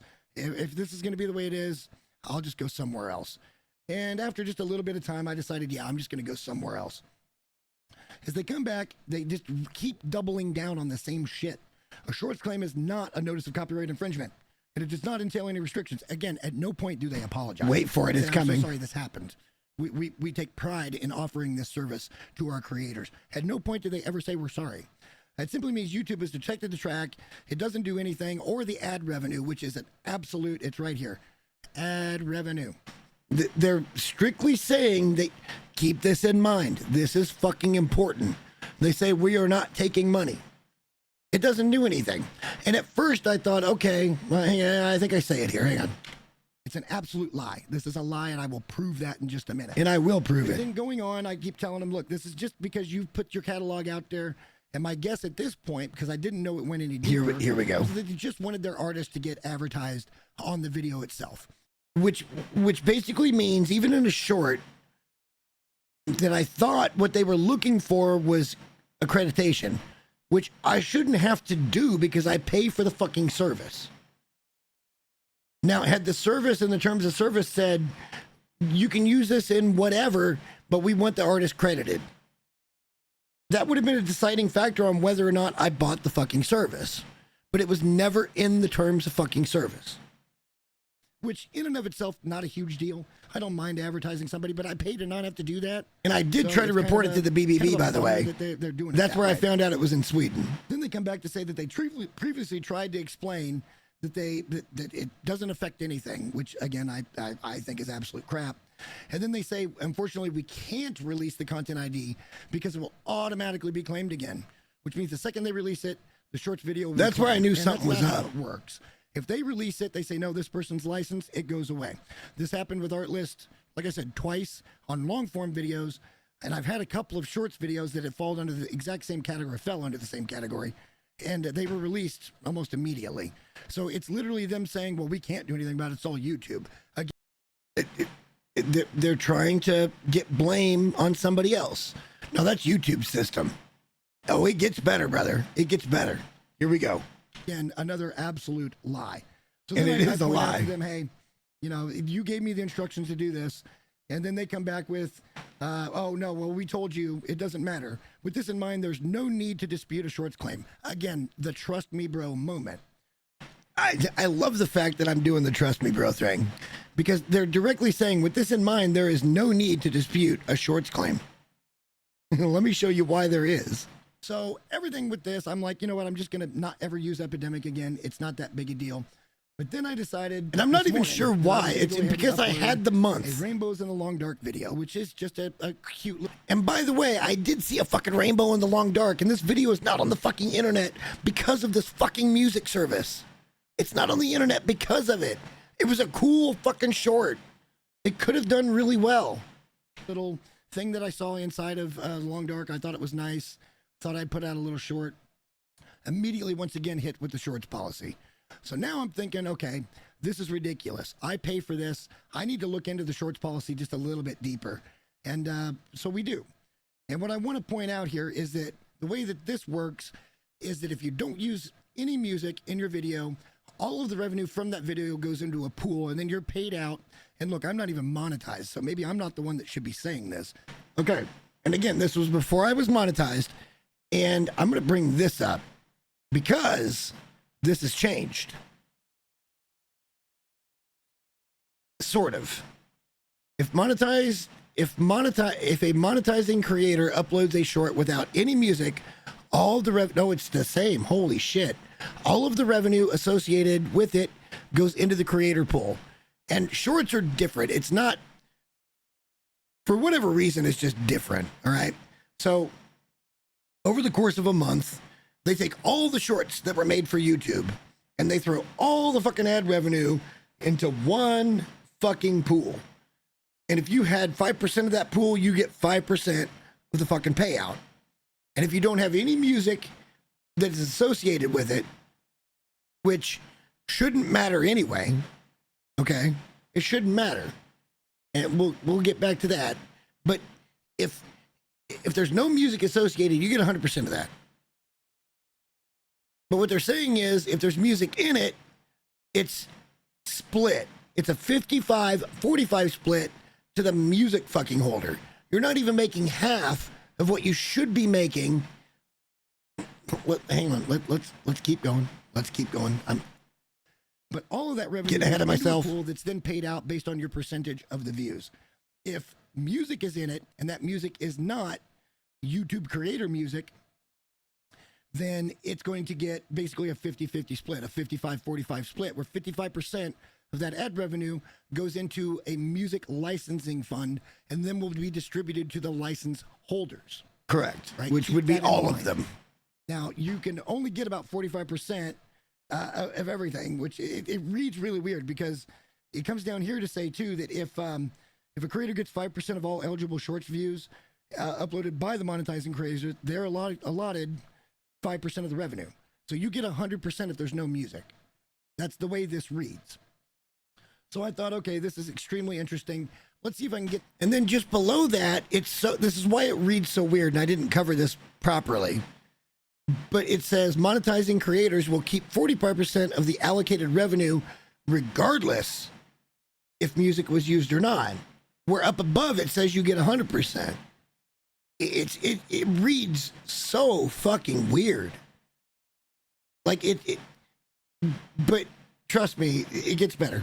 Get somebody on the horn and talk to an actual person about what's going on here. So we go in and we talk to Raina here in YouTube support. And I just asked, hey, I just got a couple of questions about the content ID policy. And they say, yeah, that's sure, you know. I said, well, you know, my last shorts have been content ID claimed, yet I'm a paid subscriber, so I'd like to know what's going on because they say they can't release it. And thanks for bringing this to our attention. You see that? What the fuck was that? Replies, it's kind of sick.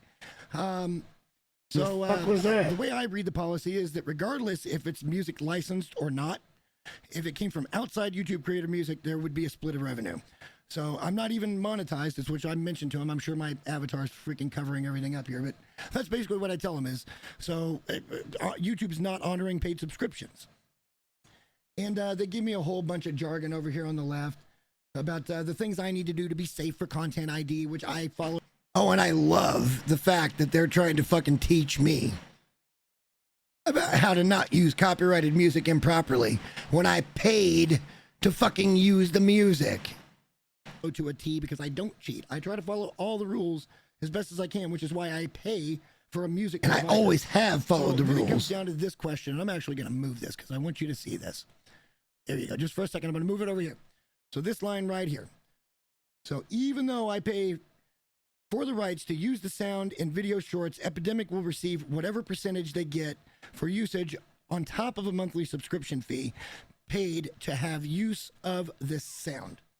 And then it comes right back over here. You are absolutely right.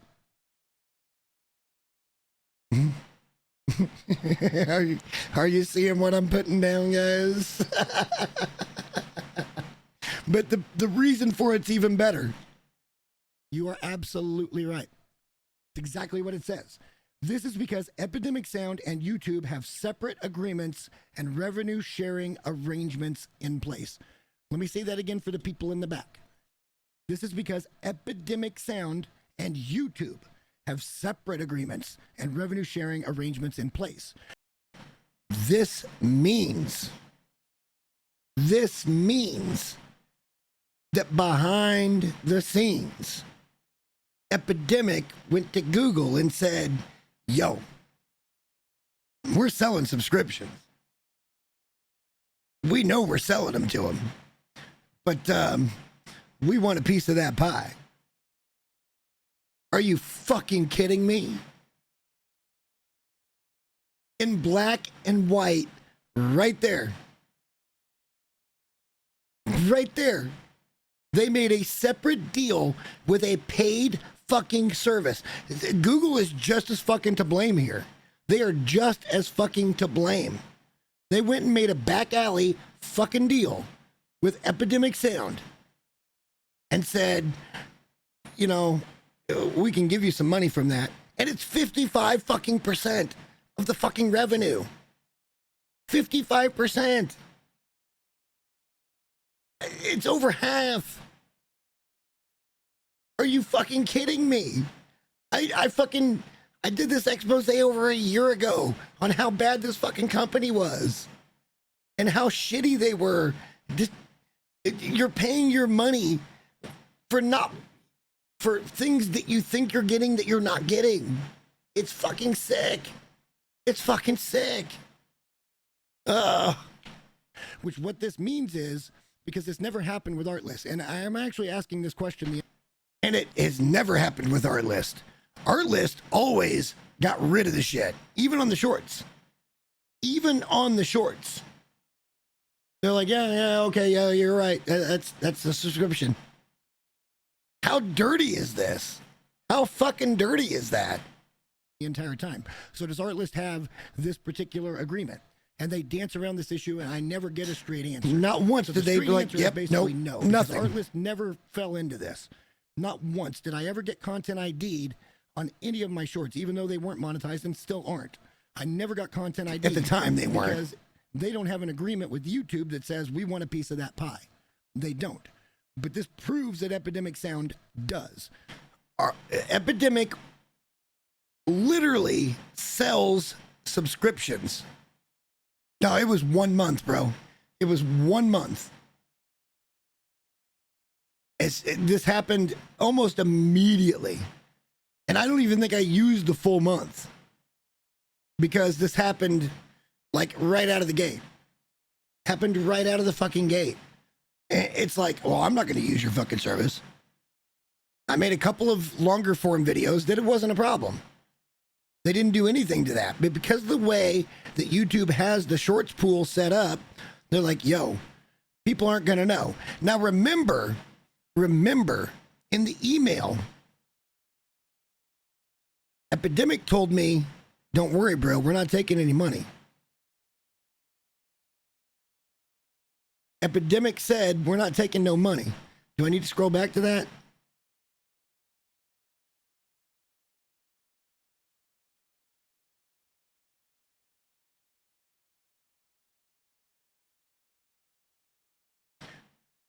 There's no need to dispute a short claim. Remember? They're telling me all the time, you don't have to dispute it. You don't need to.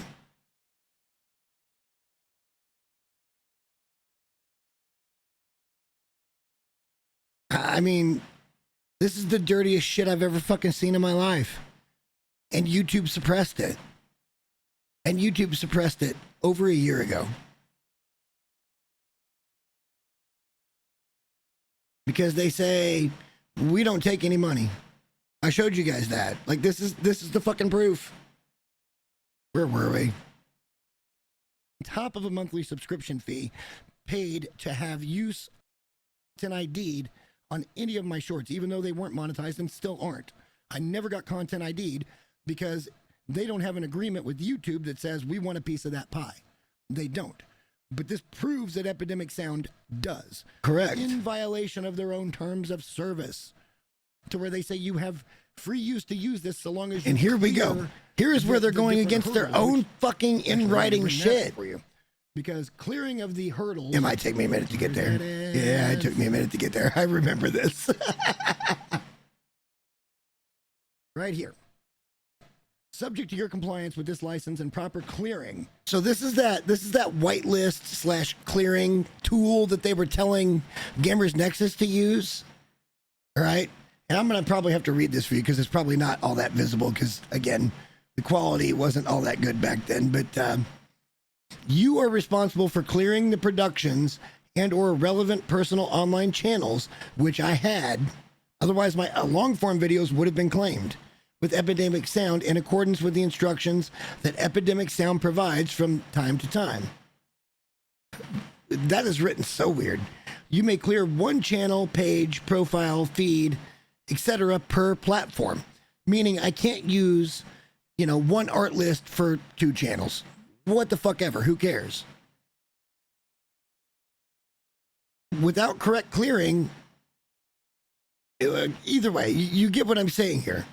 The monetization, subject to your compliance with this license and proper clearing in accordance with the terms herein, you may allow and receive remuneration.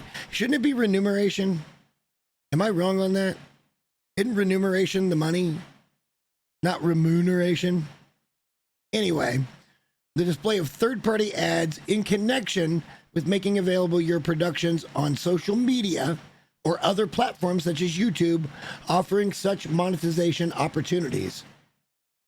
You may clear your productions for monetization. That doesn't say, well, except for shorts. It doesn't say that. It doesn't say we've got a back-end deal with fucking Google that we're going to fuck you anyway. It doesn't say that at all. This is against their own terms of fucking service. Like, this is insane. This is how bad they are. In accordance with the terms herein, you may allow and receive remuneration. I say, okay, yep, I did it again. Okay. From the display of third-party ads in connection with making available your products or productions on social media or other platforms such as YouTube, offering such monetization opportunities. You may clear your products for monetization or productions for monetization. So basically they're saying you're clear.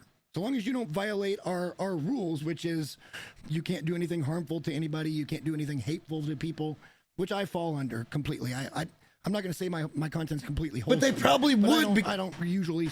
But they probably would, because people are desperate to avoid this issue. And then you get something like this that is cut and fucking dry, that they're breaking not only the rules, not only their own rules. Like, what do? And then YouTube is like, well, fuck them. We're just going to not put the video out there. Fuck them. It's not his usual content, so we're not going to put this out to anybody. This was a year ago. It was over a year ago. They skirt too many boundaries. So they're currently breaking their own terms of what you sign when you come in. At no point in any of their TOS does it say, we are still going to take money from the shorts pool because you're using our music. They advertise this as fully whitelisted, usable for anything you want. Correct. With no restriction other than the obvious restrictions of, inside the globe of what you're doing. That's it. Yeah, and basically what that means is they don't want their shit. And I agree with this. They don't want their stuff used in hate speech and things like that. Like, I get it. You got to be inside the globe of the things that are okay to do. And I totally get that. Like, it's fine. But at that point, they could just be like, you broke the contract. We're not going to let you use our music anymore. But that's not what they've done here. They've went and made a deal behind everybody's fucking back with YouTube that the other music licensing fucking sites aren't doing. Because they have paid subscribers and they honor the paid subscriptions. Artlist is like, nah, bro. Watch me work. Watch me cook. We're gonna take more money. Now, this isn't exactly the same fucking issue that fucking Gamers Nexus had, but like, it kind of sets the tone, right? It kind of sets the fucking tone. This has been going on for ages. And I also found out that once your subscription goes away, you're kind of like a 50-50, because again, in this terms of service, they will say that anything made during the term that you were in is fine. So like, they can't come back and say 2 years ago you made this while you had a subscription, but you don't have a subscription now. So we're going to claim that. And yet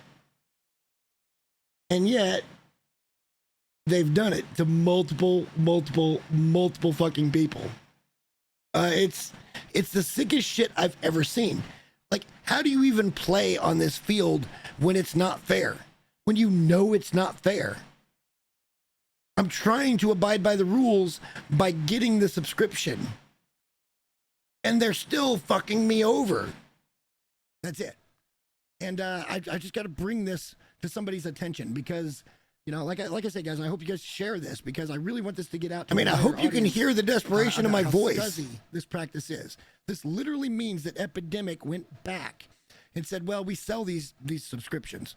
And but, YouTube knows that. Yeah, if they use it in a short, we're going to need to take our cut of that.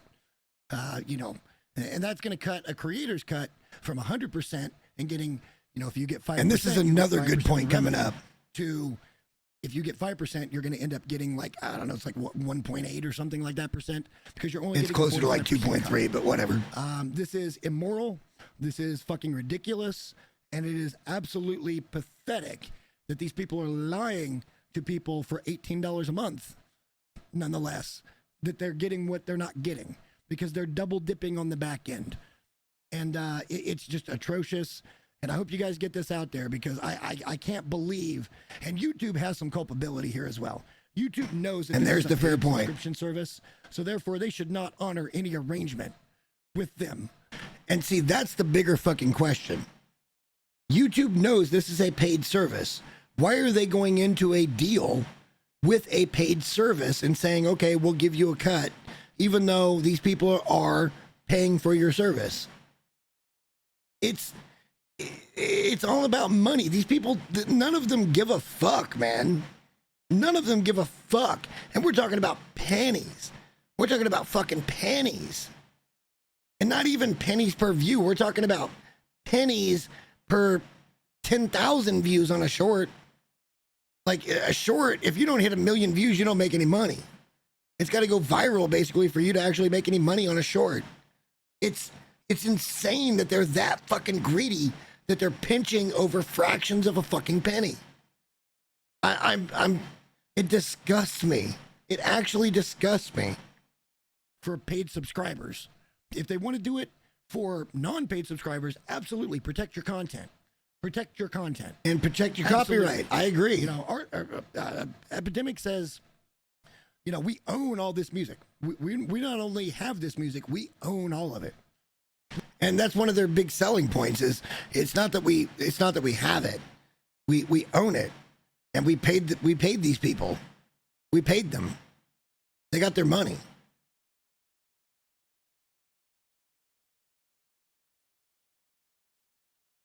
No, just the shorts. It was never the long form content. They never once even tried to claim a long form fucking content.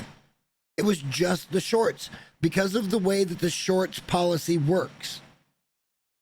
Well, there's music in here and we've got to deal with them. So now we're going to take over half that revenue. And because I put this out, it got fucking absolutely thrown to the wolves when it comes to nobody's going to see this. YouTube knows what they're fucking doing. They can suppress any video at any fucking time. At any fucking time. It has nothing more to do with anything than the shorts policy. And maybe that's more on Google, but at the same time, fucking Epidemic shouldn't be going in and saying, here we go. We want that money. That is so scuzzy. It is so scuzzy. Which they're making absolutely clear here by this policy that they've got put in place that they don't tell you in the front end. It's not until you find out and actually have to do your own digging that you realize. And what they're hoping is people are just going to go along with it. That nobody, and then see, they also know that the shorts policy will favor them because when you claim something twice, now it's got to go to legal action. And most people are going to be so afraid for their fucking channel that they're not going to go that route.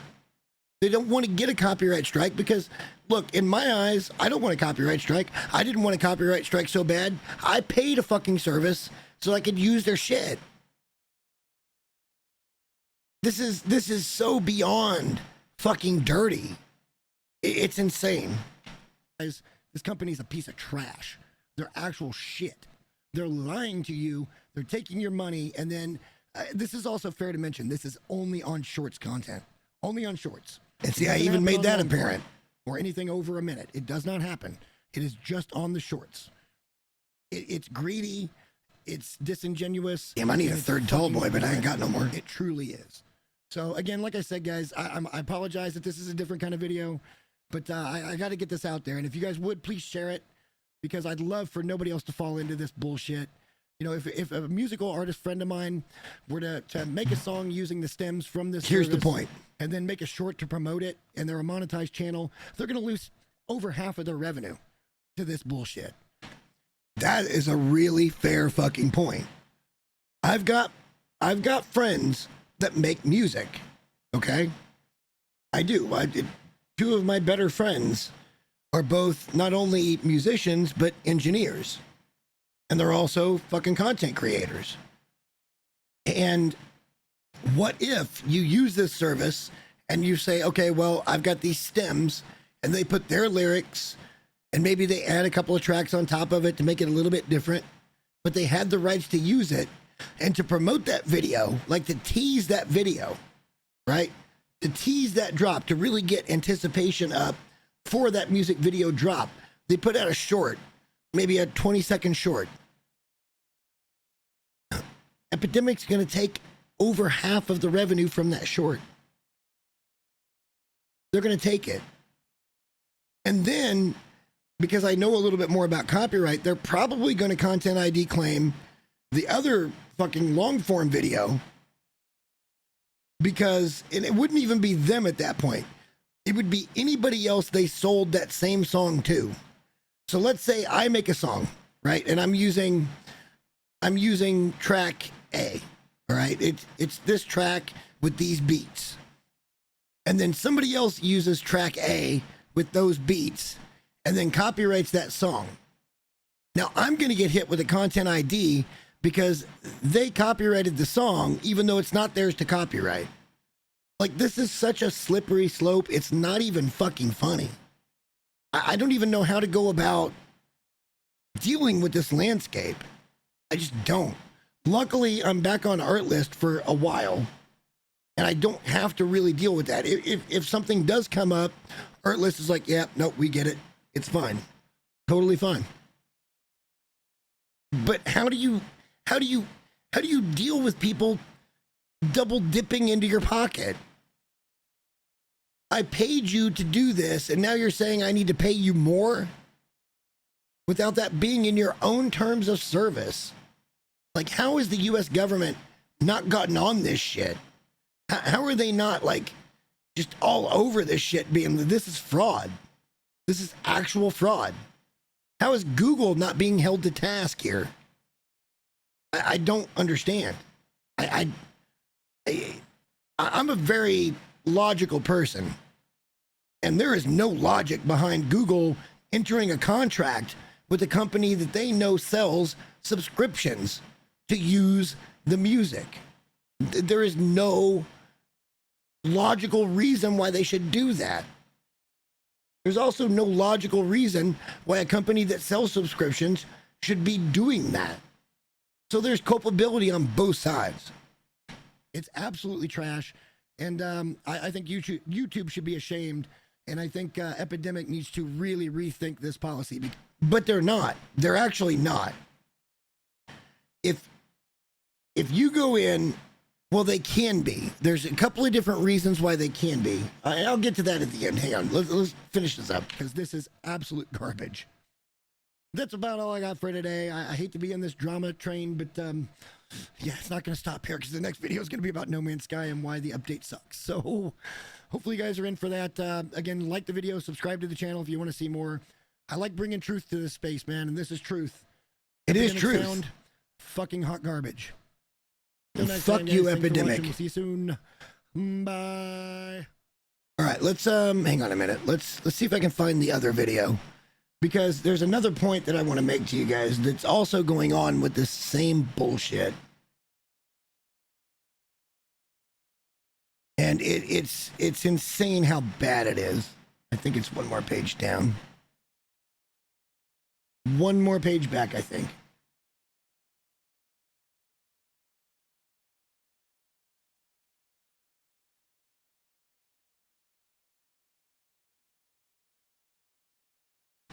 All right, it might be one more page. I got some content now. Isn't it great? Here we go. This will give you some context as to why I'm so fucking jaded. What is up, everybody? Jester here, and sadly, I have to bring bad tidings today. Something's got to change here. I know I haven't been super active in the last couple of weeks, and there's a really good reason behind it, and I'm going to talk about that more going forward. But today I want to focus on the first thing that I attempted to tackle to get myself into a better position, to be able to continue to do the stuff that I enjoy doing, that you guys seem to enjoy doing. So the biggest problem I've had since I've come to YouTube has been with copyright infringement. Now, I try to play by the fucking theme. Stream Beats playlist whenever I possibly can, because it's actually really good music and it's absolutely DMCA and copyright free. And that's Stream Beats. I've really not had many problems doing the live streams until about 2 months ago, when I got this email. It says, hey, your stream is actually in violation here. You've copyrighted someone. And of course, being a person who tries to play by the rules, I look at it, I realize I have 14 claims on this stream. Now, one stream. A recurring theme here is going to... One fucking stream. 14 copyright claims. Content ID claims.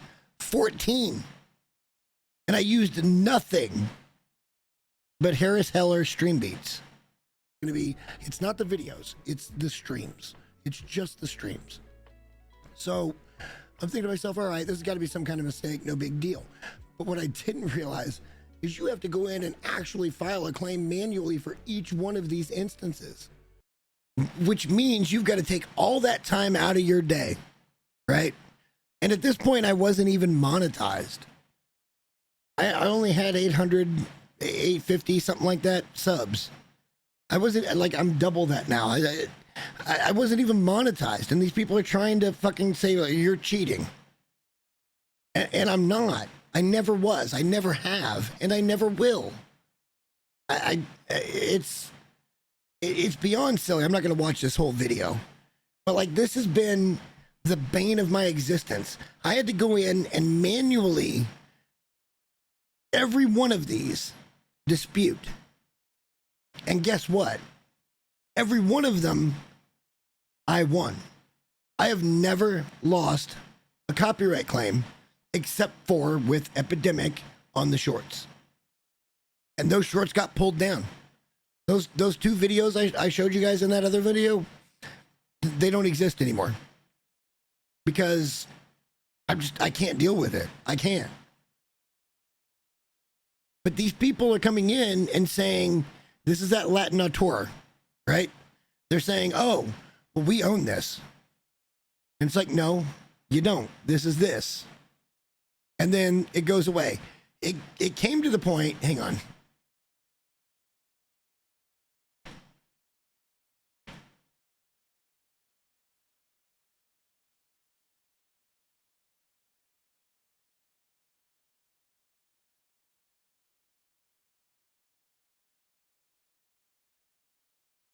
He had to come in and make a video. I'm not going to find it. I'm not going to find it. He had to come in and make a fucking video as to why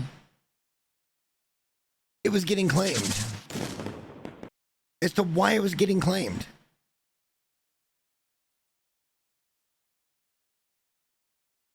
And he's like, it's not us. I swear it's not us. And see, this one got fucking thrown under the bus too. 34 fucking views. 34 views. Again, it's not my usual kind of content. I like to make gaming stuff that tries to help people. But like, when I got something to fucking say, I'm gonna fucking say something. Like, and anybody that doesn't really needs to think about what they're doing. Because, like, when something is atrocious, you need to call it out. And the more people that do, the more it gets recognized, and the quicker something gets fixed. And this situation is ridiculous. 14 fucking copyright claims on one goddamn stream. And all they're hoping is that you don't catch them all. And that way they take the money from it. That's the YouTube situation when it comes to Content ID. And the funny part was there was no money to fucking take. There was none. So I don't fucking get it. I just don't get it. And I hate it. Again, I play by the rules. I do my best to play by the rules. Now, when it comes to Twitch, there's some ways you can get around shit. Hang on, let me one last cheers because we're about out. You want to do it or should I do it? Because I'm about out. I've already drank both tall boys. I wasn't planning on doing it that fast, but I don't have a koozie. Cheers, fam. Thanks for being in the kingdom, guys. I appreciate you.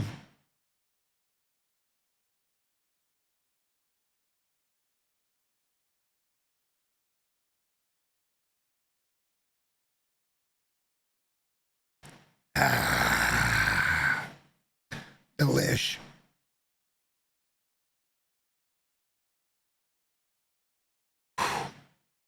Twitch is not any better on copyrighted music. What they'll do is they'll go in and mute your VOD.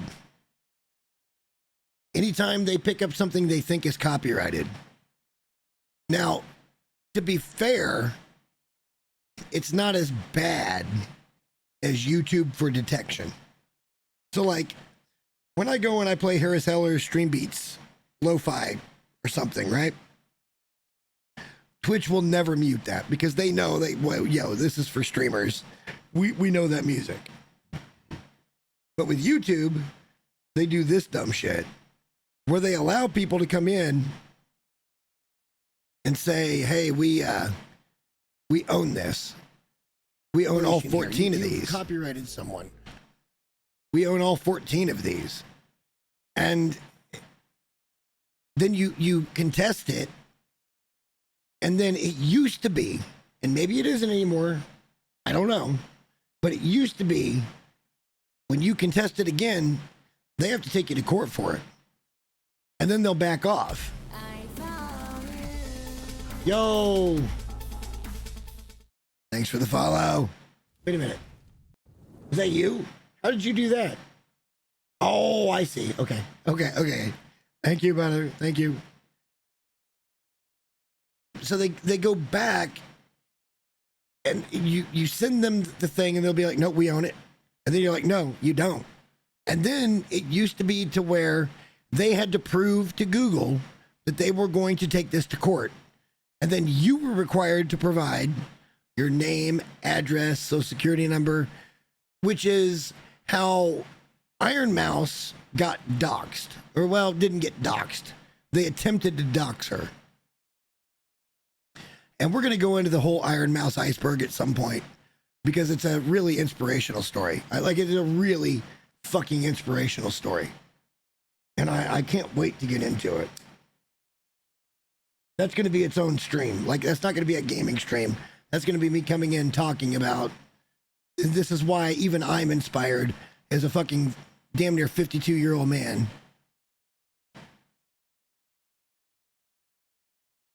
Yeah. Yeah, that happens. But hey, you got to see the cool fucking follow assets, right? Those are custom. Those are absolutely custom. My whole alert box is custom. But how do you even fight this at this point? It's rigged for the people that say they own something that they don't. And most people aren't going to fight it because they don't have the money. They don't have the time. It's and these people prey on the smaller channels. They prey on the smaller channels. And I'm so tired of this fucking ridiculous behavior from these fucking companies. I don't know if you follow VTubing at all, but look at fucking Vishojo in the last couple of months. Was on top of the world 4 months ago. It is now gone. Gone. Because they couldn't manage their fucking business. Because they stole $500,000 from fucking charity. Legitimately. That's not a lie. They stole over $500,000 from charity to try to keep their business afloat. Like, you want to talk about fucking low. You want to talk about absolute low. And maybe that should be a stream topic one day. And I'll do my research and set up some tabs.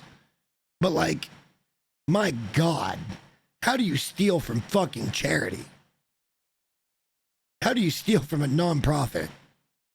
It's beyond incomprehensible. Is that a word? I feel like I just made up a word. No, incomprehensible is a word. I'm okay. We're fine. We're good.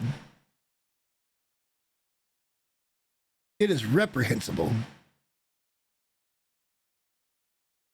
But how do you fight this shit? Like, you can't. And with Twitch, like I said, there's two things you can do with Twitch. And we're going to do this at some point. At some point, we're going to do this to where I'm just going to come on stream and we're going to play a game or we're going to do something and we're going to play copyrighted music because there is a thing in Twitch where I can just not save the VOD and they don't give a fuck what you do. As long as you don't save the VOD, they don't fucking care. I can play whatever I want live. Well, mostly. There was one time we got taken down for playing Head PE on Twitch. Was it Twitch? It may not even have been Twitch. It might have been YouTube. But we were vibing. We weren't saving the fucking VOD. It was just me and my buddy, at the time it was Allegoris. And we were vibing, having a chat. And we were just playing music and fucking reacting to the music. And fucking, we got taken down. We got taken offline for the stream. Our stream got shut down because we played 2 songs. I'm 99% sure that was on YouTube. Even though the song was being played from YouTube. But with Twitch, if you go in and click Don't Save VOD, you can do whatever the fuck you want with music. And then I can record behind it, and then I can just take the music out if I figure out how to get that fucking track off the shit. Now you see where my head's at. But at the same time, I'm still not trying to cheat. That's kind of a loophole, but I'm still not trying to cheat. I still want to have a good time and play video games and enjoy people's company. Like, that's it. That's fucking it. I'm too old for this shit. I'm too logical for this shit. These companies are so fucking greedy. I will say this. If you ever find yourself in a spot where you would like to have music that will not get fucking hit, or if it does get hit, it will be resolved, try artlist.io. Worth the money. Because I've never had a long-lasting issue with them. I've never had to pull down a video because of them. I've been hit a couple of times with them, but it's always been made right. Every time. Whether it was a short or whether it was a long-form video. Never had a problem. Not once. And that means something to me. That means I've got an honest company on my hands. It's so ridiculous. Especially YouTube. Like, everybody has said YouTube has got to do something. But they don't. Because of the way the DMCA is worded. They don't have to do shit. And until they have to, they won't. They just won't. Have I been on a soapbox long enough tonight, guys? Let's just decompress from the truth bomb that just happened. Let's decompress for a minute. Because that's a truth bomb. That happened. Let's pull that down.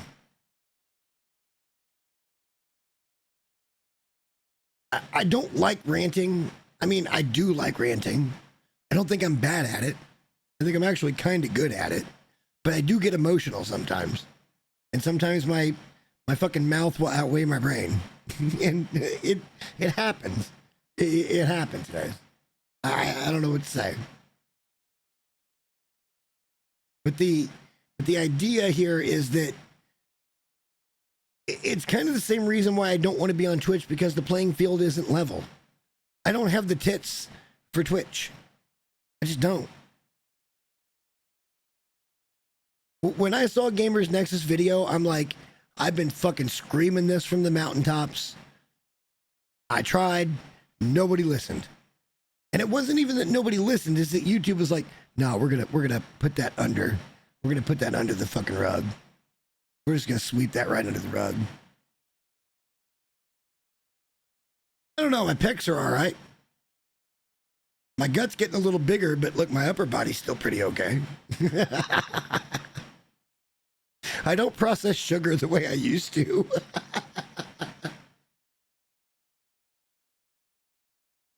I don't do enough to process sugar. And unfortunately, I do have a little bit of sugar here and there. Well, exactly. That's my point. I'm just skin and bones. Everything's down to skin and bones. Just like in the beginning. On the first day, there was light. On the second day, there was Jester. I love it. Whoa, God, it looked like I broke my neck there. Dude, this is fun. Like, the VTubing is actually kind of fun.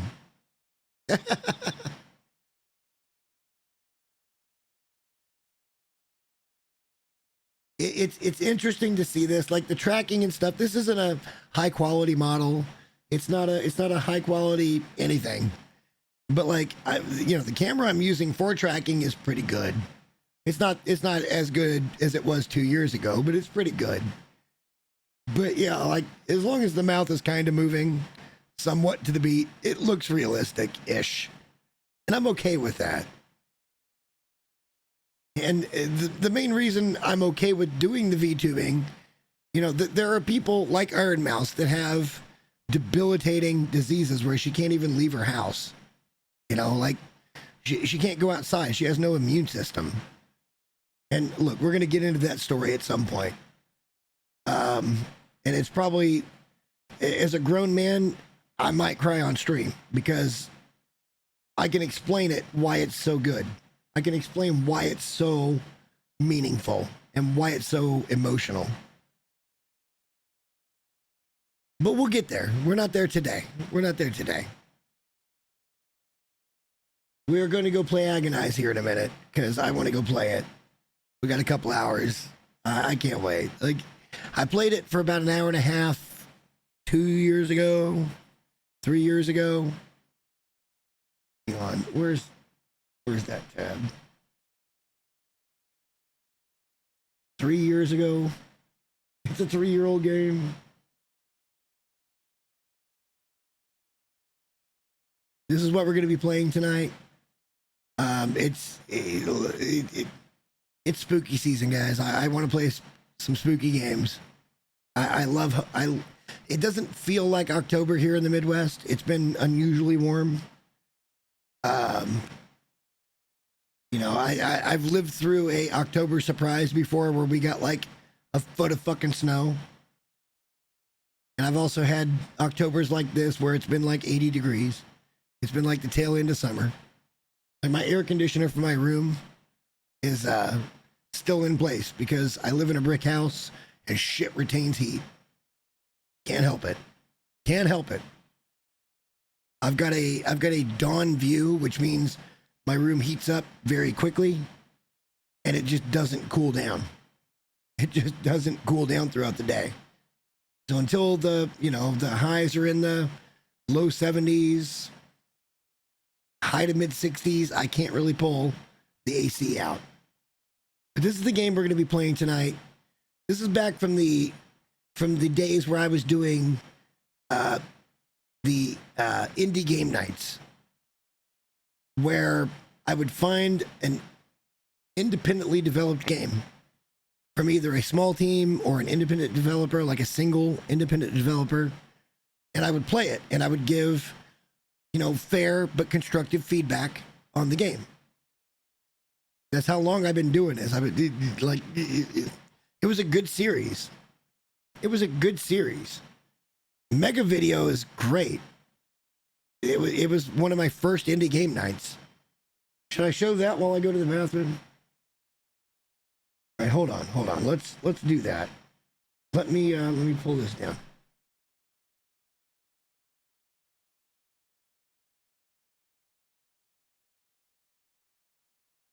Let's see if I can find Mega. And I'm gonna play that for you while I go to the potty.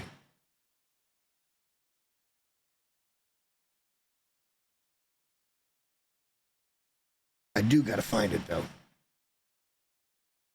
It's one of the problems with having a larger library now. It's in here someplace.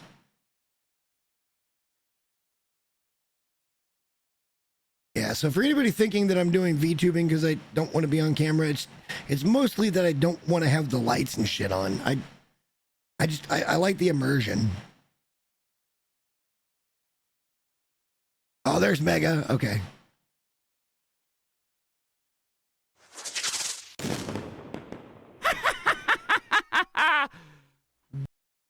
All right, he was over here before. Oh wow, this is actually it's actually a face cam video. Holy shit. Yeah, look, he was in the last YouTube. He was over here before. We'll see if he makes it. He's got a pretty busy life too. I know what he does for a living, and it's a pretty wholesome life, sort of.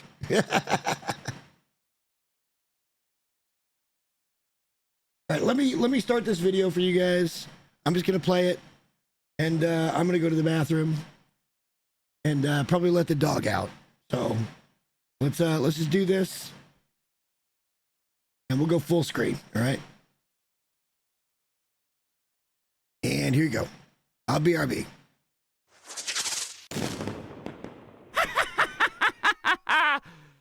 What is up, everybody? Jason, aka Jester, and today I'm going to be starting a new series on something I'm very passionate about, and that's going to be independent gaming. I adore small game development, and I really want to give a place where I can give some feedback, my personal thoughts that maybe could help the developers further push themselves to make their games even better. Today, we're going to be looking at a game called Mega. It's produced and developed by a studio called Red Kraken Studio. It was released on Steam on September 2nd, so it's only just a couple of weeks old, and I've heard nothing but good things about this. The premise is there's a kaiju that's loose in the city, and you have to activate a weapon in order to get this thing stopped. I can't wait to get into this. Let's jump right into some gameplay, and we'll give our thoughts at the end. Like I said, apparently a kaiju has attacked this town, and we are tasked with figuring out how to combat it, get out of dodge, do something. I would like to find the sprint button.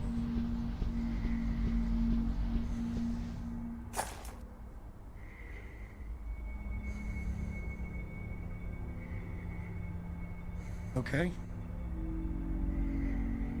So that's telling me those are like filters. Bro's fate was not good.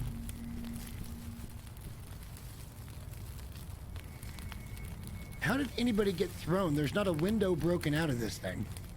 How did anybody get thrown?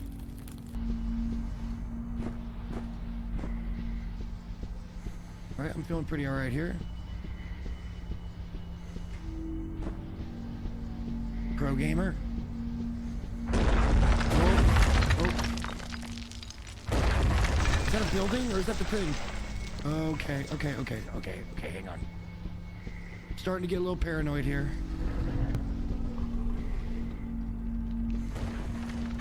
See flashy thing? We need to go to flashy thing. Oh. Sorry for your luck, bro.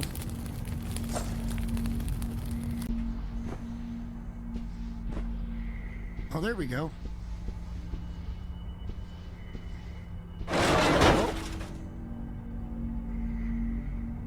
Oh, it wasn't that far. Okay.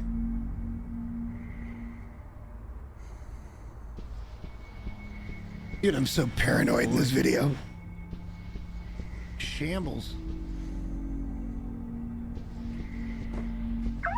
Oh, shit. No, no, no, no, no. Let's run. Let me run. Manhole cover. Okay.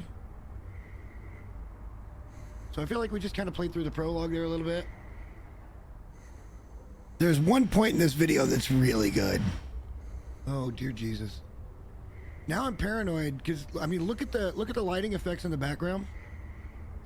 Like, this is super well done. Like, I get this menacing feeling that something could come out of the shadows at any minute.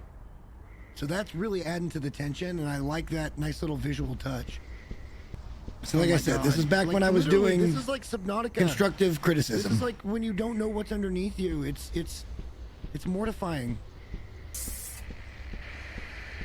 Let me see if I can find the one spot, and then we're going to go into Agonize. Bigger! No way, there's...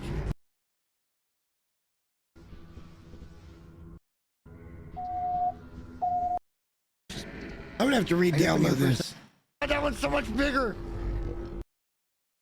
One. Is it towards the end? Fuck, I don't remember where the fucking clip's at. Please get me to the freaking thing. I'm bee-hopping. Get me where I need to be. I just kept fucking smashing spacebar.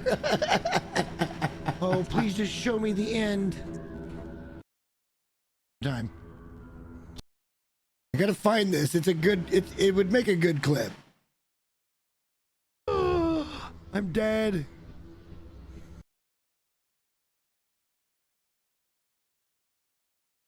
There it is. All right, here we go. Ooh. Ooh. This is gonna be the same deal as last time. We can't get to whatever that is. Yeah, this is it.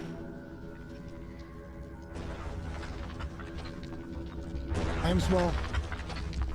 Oh! Oh! Shoot! I'm very small. Shit! I'm not small enough. Go, go, go, go, go.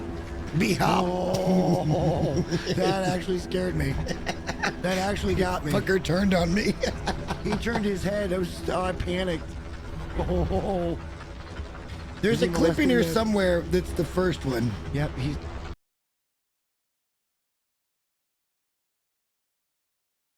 I gotta find it. Hang on, I'm scrubbing.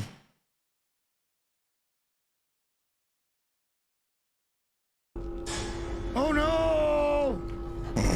No!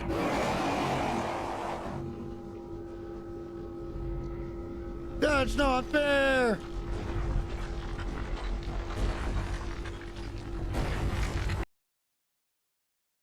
I literally just cower in fucking fear. I'll find it. Okay, it's fine. It's fine.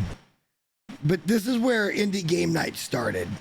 And I think it's fun to give good constructive feedback to a developer. And that's all I was trying to do. That's all I was trying to do. All right, so right now we're going to go into Agonize. Let's get the music going again. Give me a genre for music. Right now we're on cinematic. What about spooky?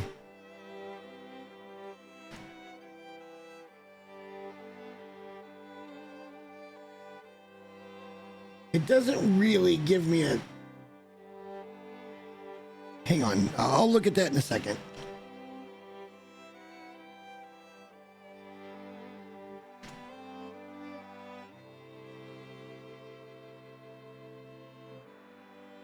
What does this sound like?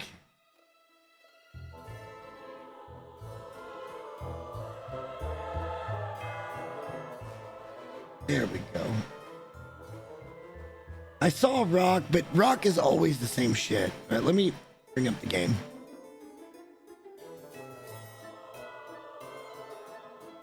have to find that particular spot and I'll put out a short. It'll be low quality because, again, the recording stuff wasn't as good back then. That's been 3 years ago. This is Halloween. This is Halloween.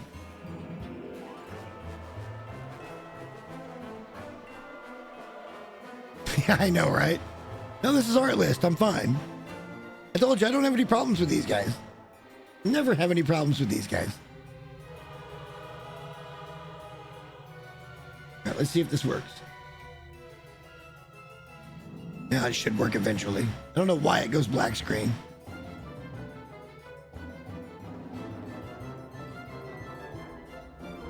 All right, guys, so Agonize, let's do one thing. Actually, let me go back here. Let's bring this back up. All right.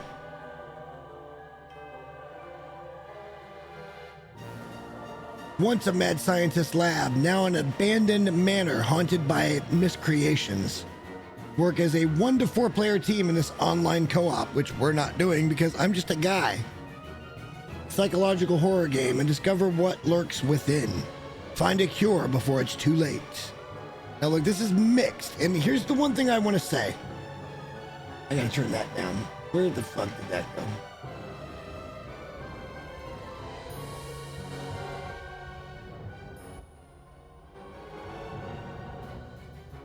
All right, here's the one thing I want to say about these smaller indie type games. People need to stop shitting on them. All right, this has got mixed reviews. And I can tell you right now, it should be way better than mixed because this is a $5 fucking video game. It cost $5 fucking dollars. $5. What do you expect when you get a $5 game? If you get an hour of enjoyment out of it, isn't that okay? Could you go to a bar for $5 an hour and have a good time? Could you play 5 games of pool in an hour? Could you drive the strip on $5 an hour worth of gas? I mean, that's probably pretty close. But you know what I'm saying. Like, people's expectations, like, just because it's a game, they're like, this is this, and oh my God, this graphic, and this. And I'm like, bro, it's fucking $5. Shut the fuck up.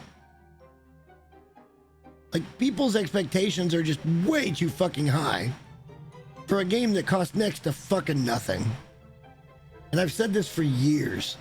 Years. Oh, God damn it. It always does this with the black screen. I don't know why. Let me change one quick thing.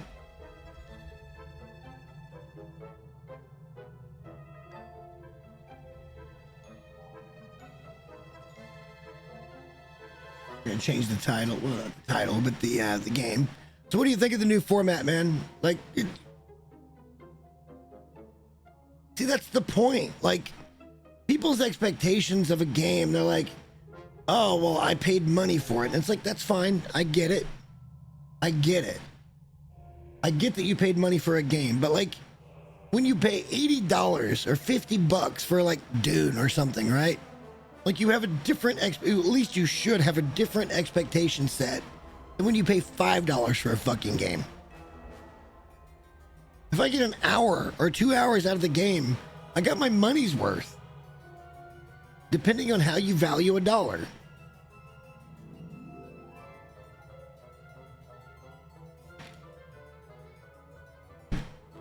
That's what everything should be about, is the value.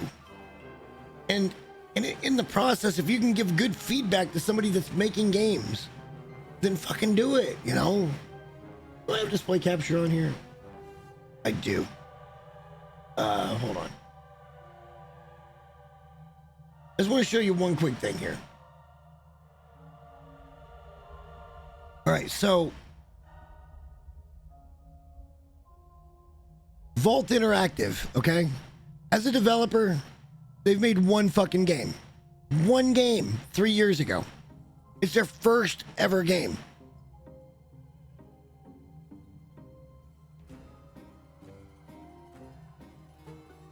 And then if you go in, you're like, okay, well, maybe they're publishing. No, they published one fucking game 3 years ago. This is the epitome of an indie dev. The epitome of an indie dev.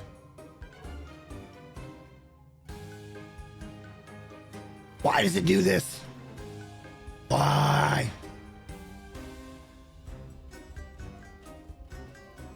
All right, here we go.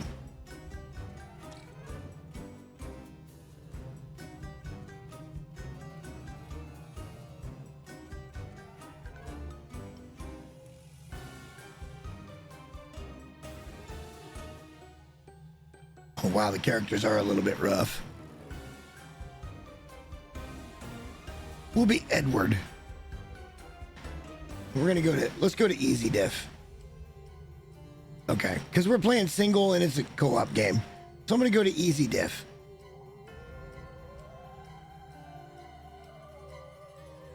In we go.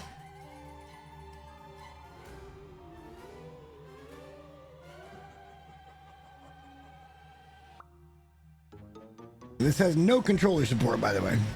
0.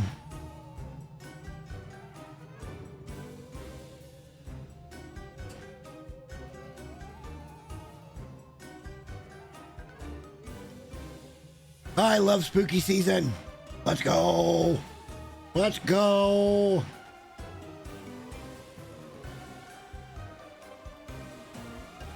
Load. For God's sake, load. Again, $4.99 on Steam, guys. Reports are coming in tonight of a situation going on in Greenwood Creek, where close-by residents have reported distressing screams coming from a nearby mansion. I think It it's gonna appears that crash. this mansion is owned by scientist Charles Dwyer, who authorities haven't seen for roughly 2 weeks now. Police have advised residents to stay calm and stay away from the property while officials investigate the situation. All right, here we go. This was a game that I definitely gave some good feedback on once upon a time. All right, that's a little fast. Let's turn that down to a little bit. Okay, okay.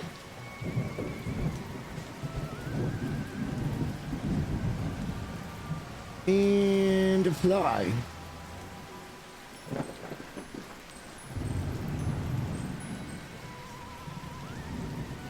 All right, that feels a little smoother.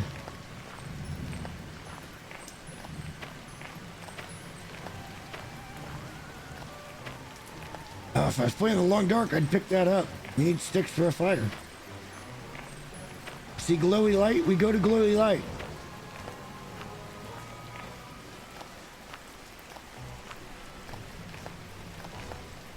Doesn't look like we have a stamina bar, so I guess we can run everywhere.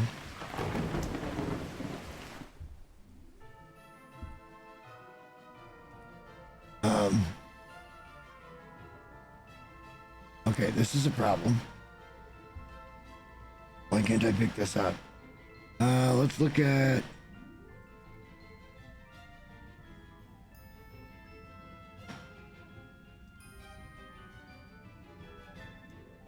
All right, so it's E, it's not a click. Controls are a little wonk.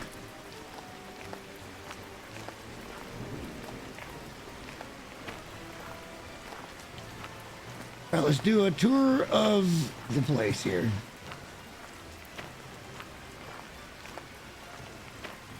Go around the outside, see if there's anything we need to pick up. God, I thought that was a person right away.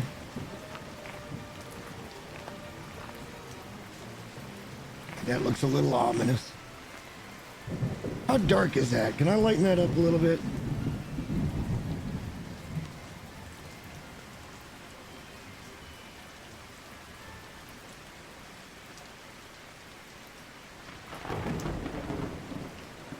Whoa, what's going on? Hang on a second. I got some weird shit going on right now. My OBS I think just took a shit. Hang on. We're still streaming. But my chat's all fucked. What just happened? Hold on a minute.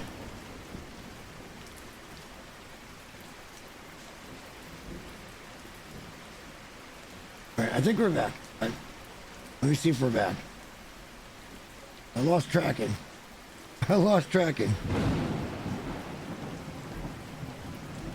One sec.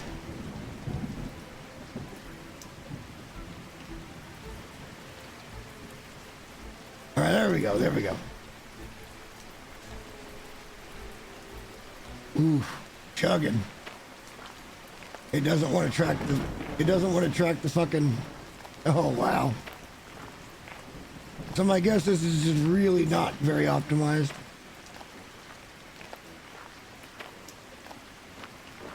Why don't we just do this? And see what happens.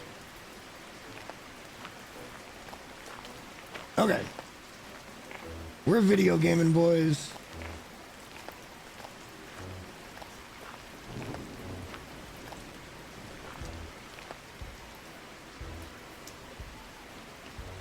We got a key.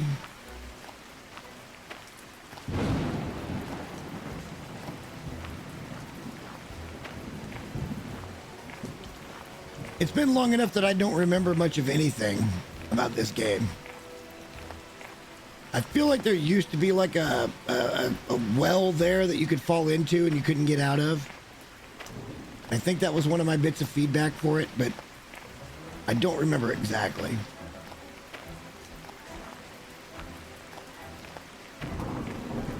All right, I don't see any more. There's a mushroom. Anybody want to trip balls? Like, the walk speed is so slow. All right, guys, I guess we're going in.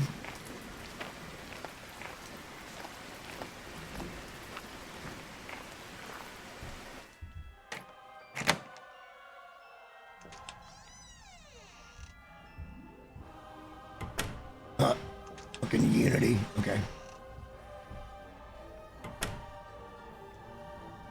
Here we go. To whom it may concern, as you're reading this, my creations have become too powerful for me to handle. Please put an end to what I have done before it's too late. I'm counting on you, Charles.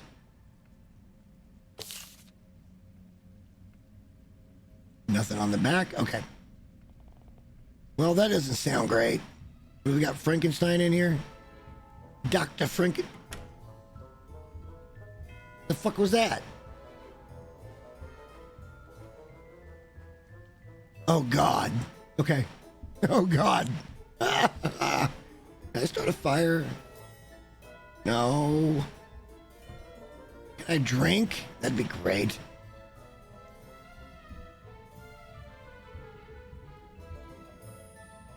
I don't want to get too far in until we kind of get a layout.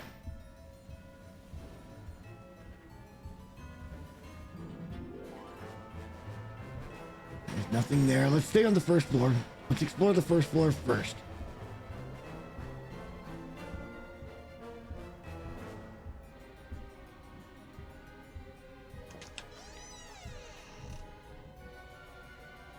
Right, those are my footsteps. What the fuck? There's doors closing that wasn't me.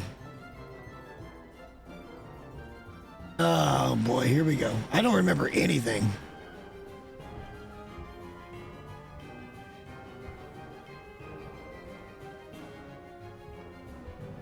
I think everything's going to be highlighted one way or the other, so I don't think we're in a good room right now. Just leave doors open that we've been in. Oh yeah, we don't... Red light? I mean, that seems like the way to go, but... Red light bad.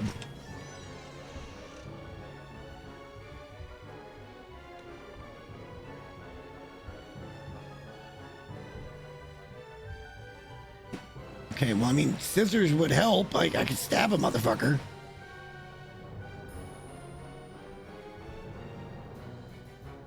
It's the clock tower. We've got to get back to the future, Marty.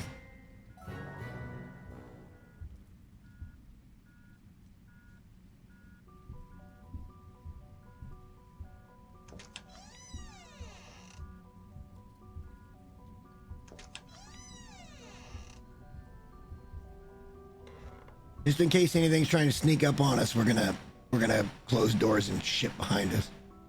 What is this?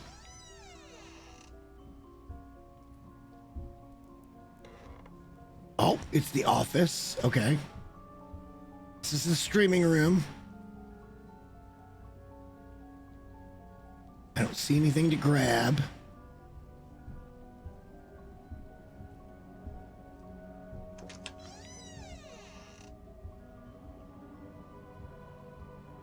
Why do I feel like we're gonna have to go upstairs or downstairs, and I don't really want to? Ooh, the billiard room. Nice table, too. That's a 10-foot. Hell yeah. That ain't no bar box. Oh, and the kid can play in the corner? That's wonderful.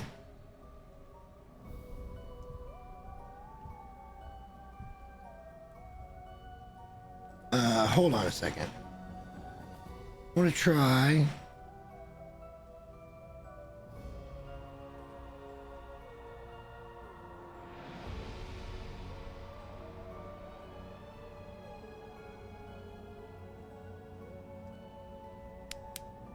There we go.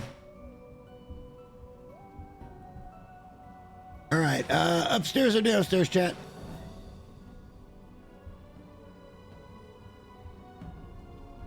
I feel like there's nothing but bad that happens down there, but up or down?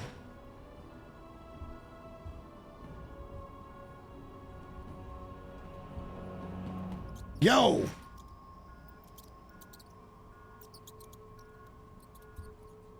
Damn it. I mean, the rat's pretty much leading us down here. Okay, fine. Ooh, shit. Okay, that doesn't look good.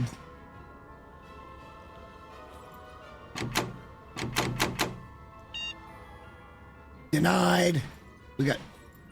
I see some things we can grab or do something with. We're gonna have to go upstairs, it looks like. It doesn't look like we have battery issues or stamina issues. So that's not a bad thing. All right, up we go. That scared the shit out of me a minute ago.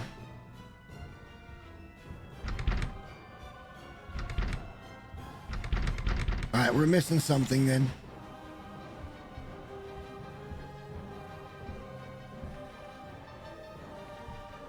I don't know what we would have missed. Miss a door to the left? Yeah. Oh.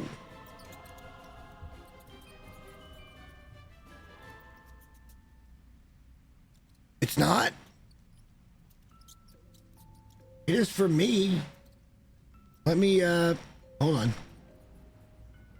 Let's, just see if I can fix it.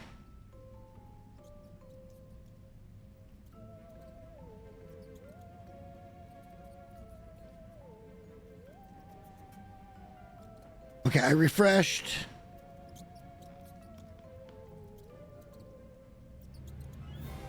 Oh.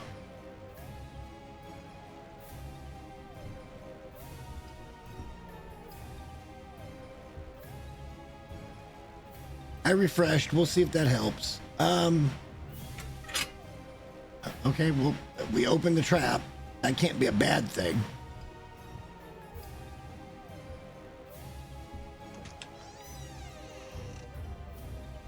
Why is this? That doesn't look promising. Why are there skeletons in the laundry room, man?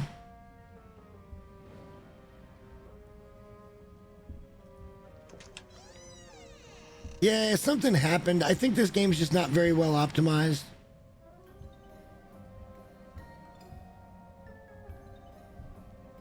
Something happened, for sure.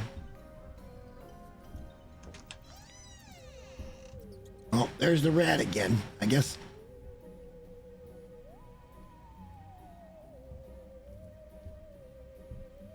Continue this way. Check the corners, boys. Always check your corners.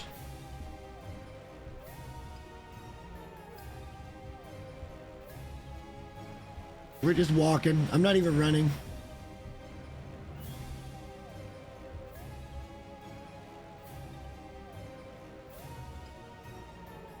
Well, they're making sure you get a flashlight, so that's good.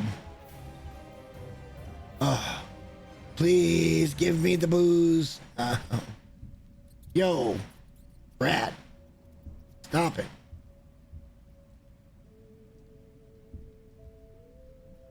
It might have been a relative. That one's locked. Oh, anybody got a poop? That looks horrible. What if a couple of things happened here? I'm not going to speculate.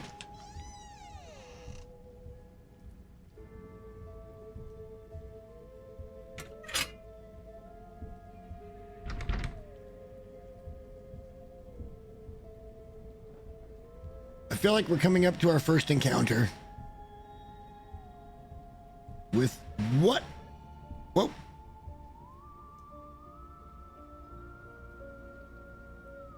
I heard a phone.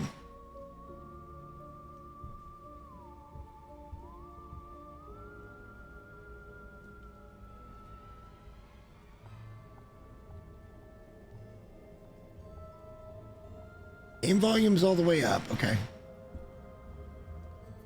I know I heard a phone. Bro, why are you just on point there?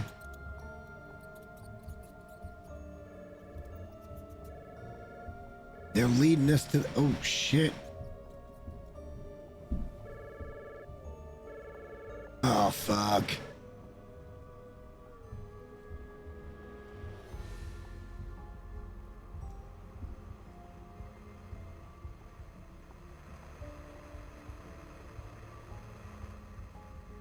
Okay. I'm still a little confused.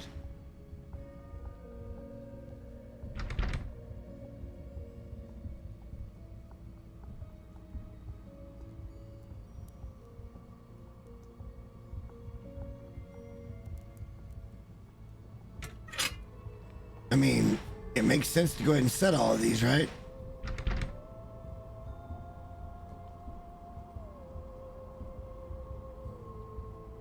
Does that mean this is going to work now?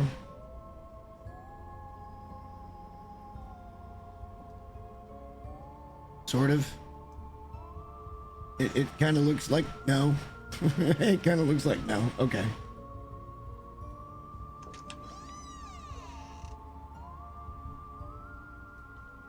All right, I see a key or something over here. Oh, it's the key card.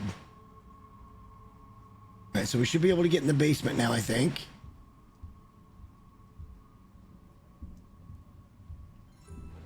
Gonna do the cheers and making our way in the world today.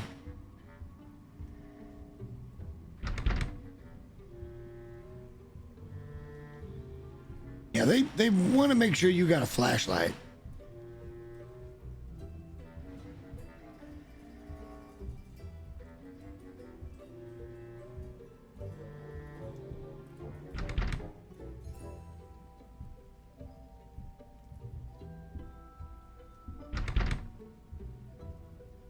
Alright, we're backtracking. I don't care where the fucking rat's telling me to go.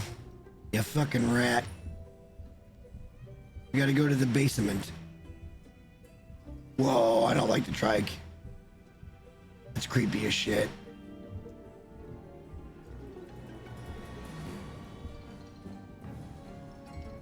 Alright, basement is over here.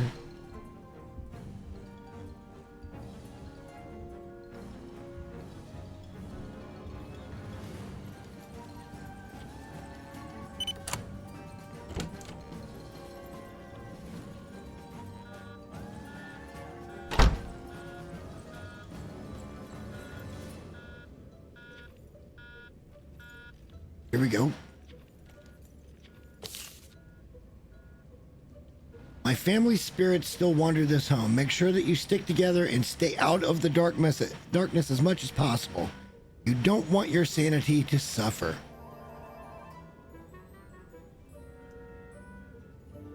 Okay. I'm pretty sure I don't have much sanity to begin with. Even IRL. Okay, so there's some things we can make. Oh my God. The three-headed baby. The fuck?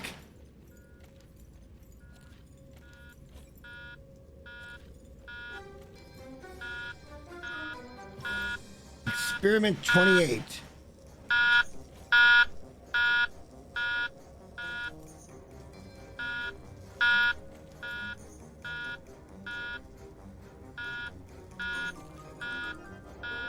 Hang on.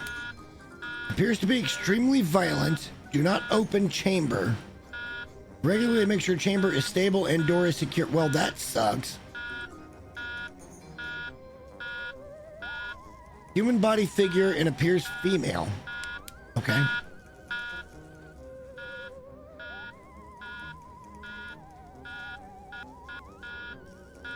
That's not ideal.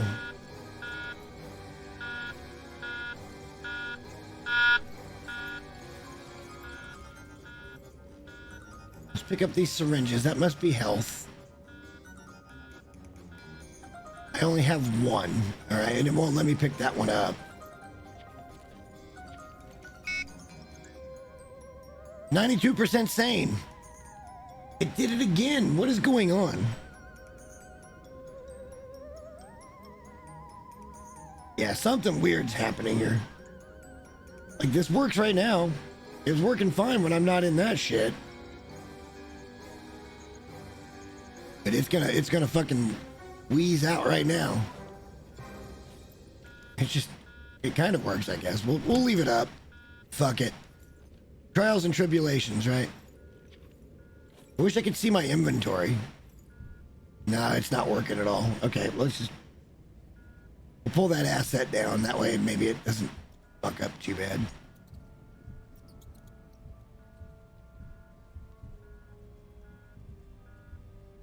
Didn't we pick up a key? I think we picked up a key. Let's go upstairs and see if that's the key.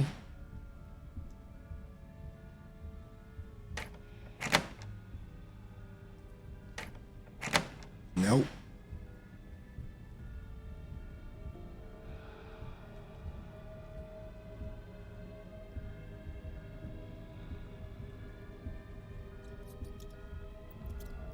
All right, I think the trick is going to be to remember where those traps are at, so that when we do get inevitably chased, we're not going to be, fucked.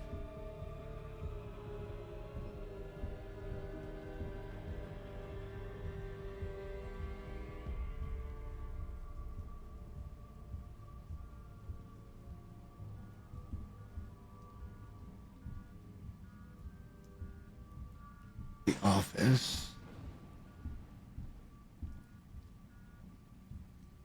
Billiard room's got no exit. Shit.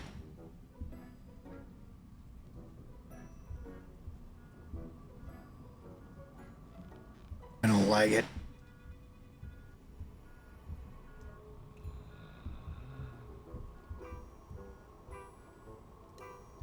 Something's chasing my ass. I don't like it.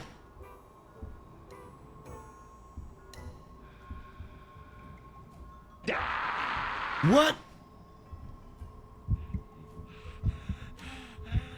Where?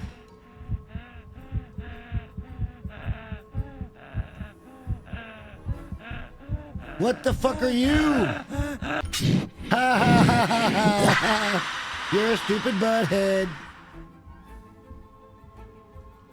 This is not good though. We're kind of cornered. We're kind of fucked. Probably gnaw its own leg off to get away. Oh shit!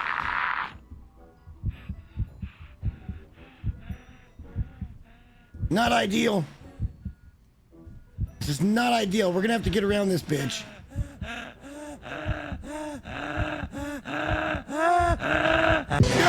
God damn it.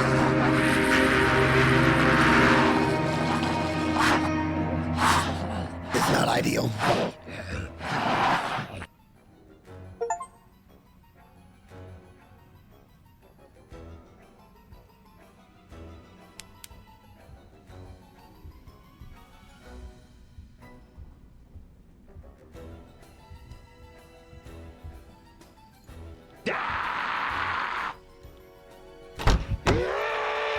Not today, Satan.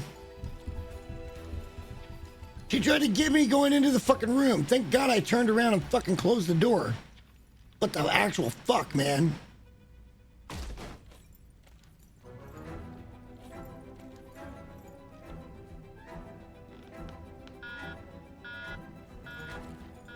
Trick nasty. We picked up another syringe, so maybe. Nope, nope, nope, nope, nope, nope.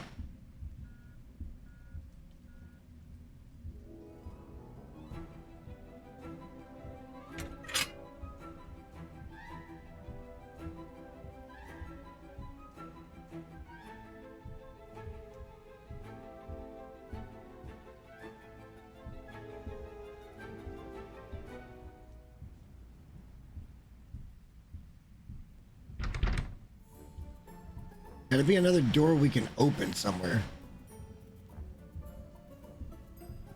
Oh, okay. All right, we're upstairs now. Ah, balls! Cock and balls! Look, lady. Hi.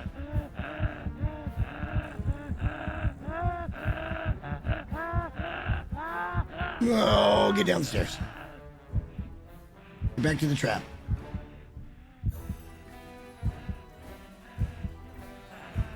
Fuck my life. Okay.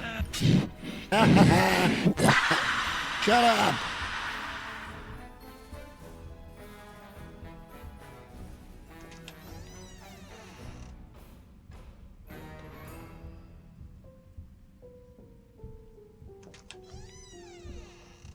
Everything open inwards.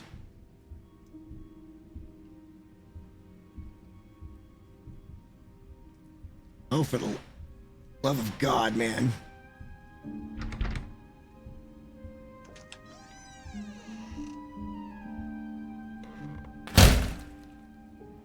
That was loud.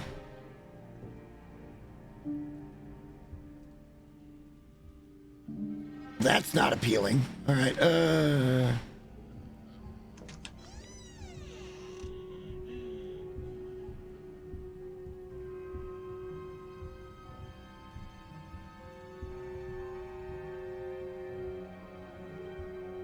I don't even want to know what's in that cooking pot.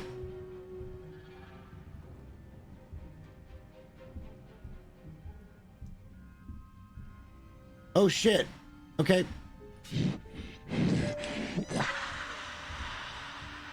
Close the fucking door.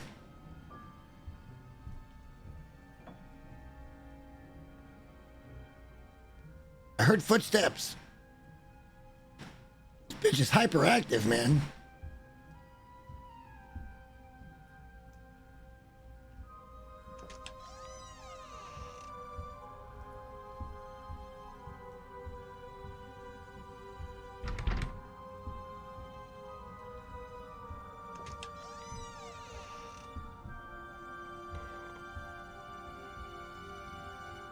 Goddamn closet. Okay.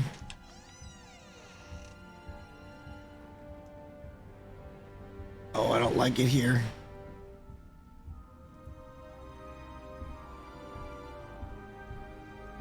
Oh my God, there's another floor. All right, well, I don't think we can get in here, right? Nope. All right, we got to get back to the basement. We've got chemicals.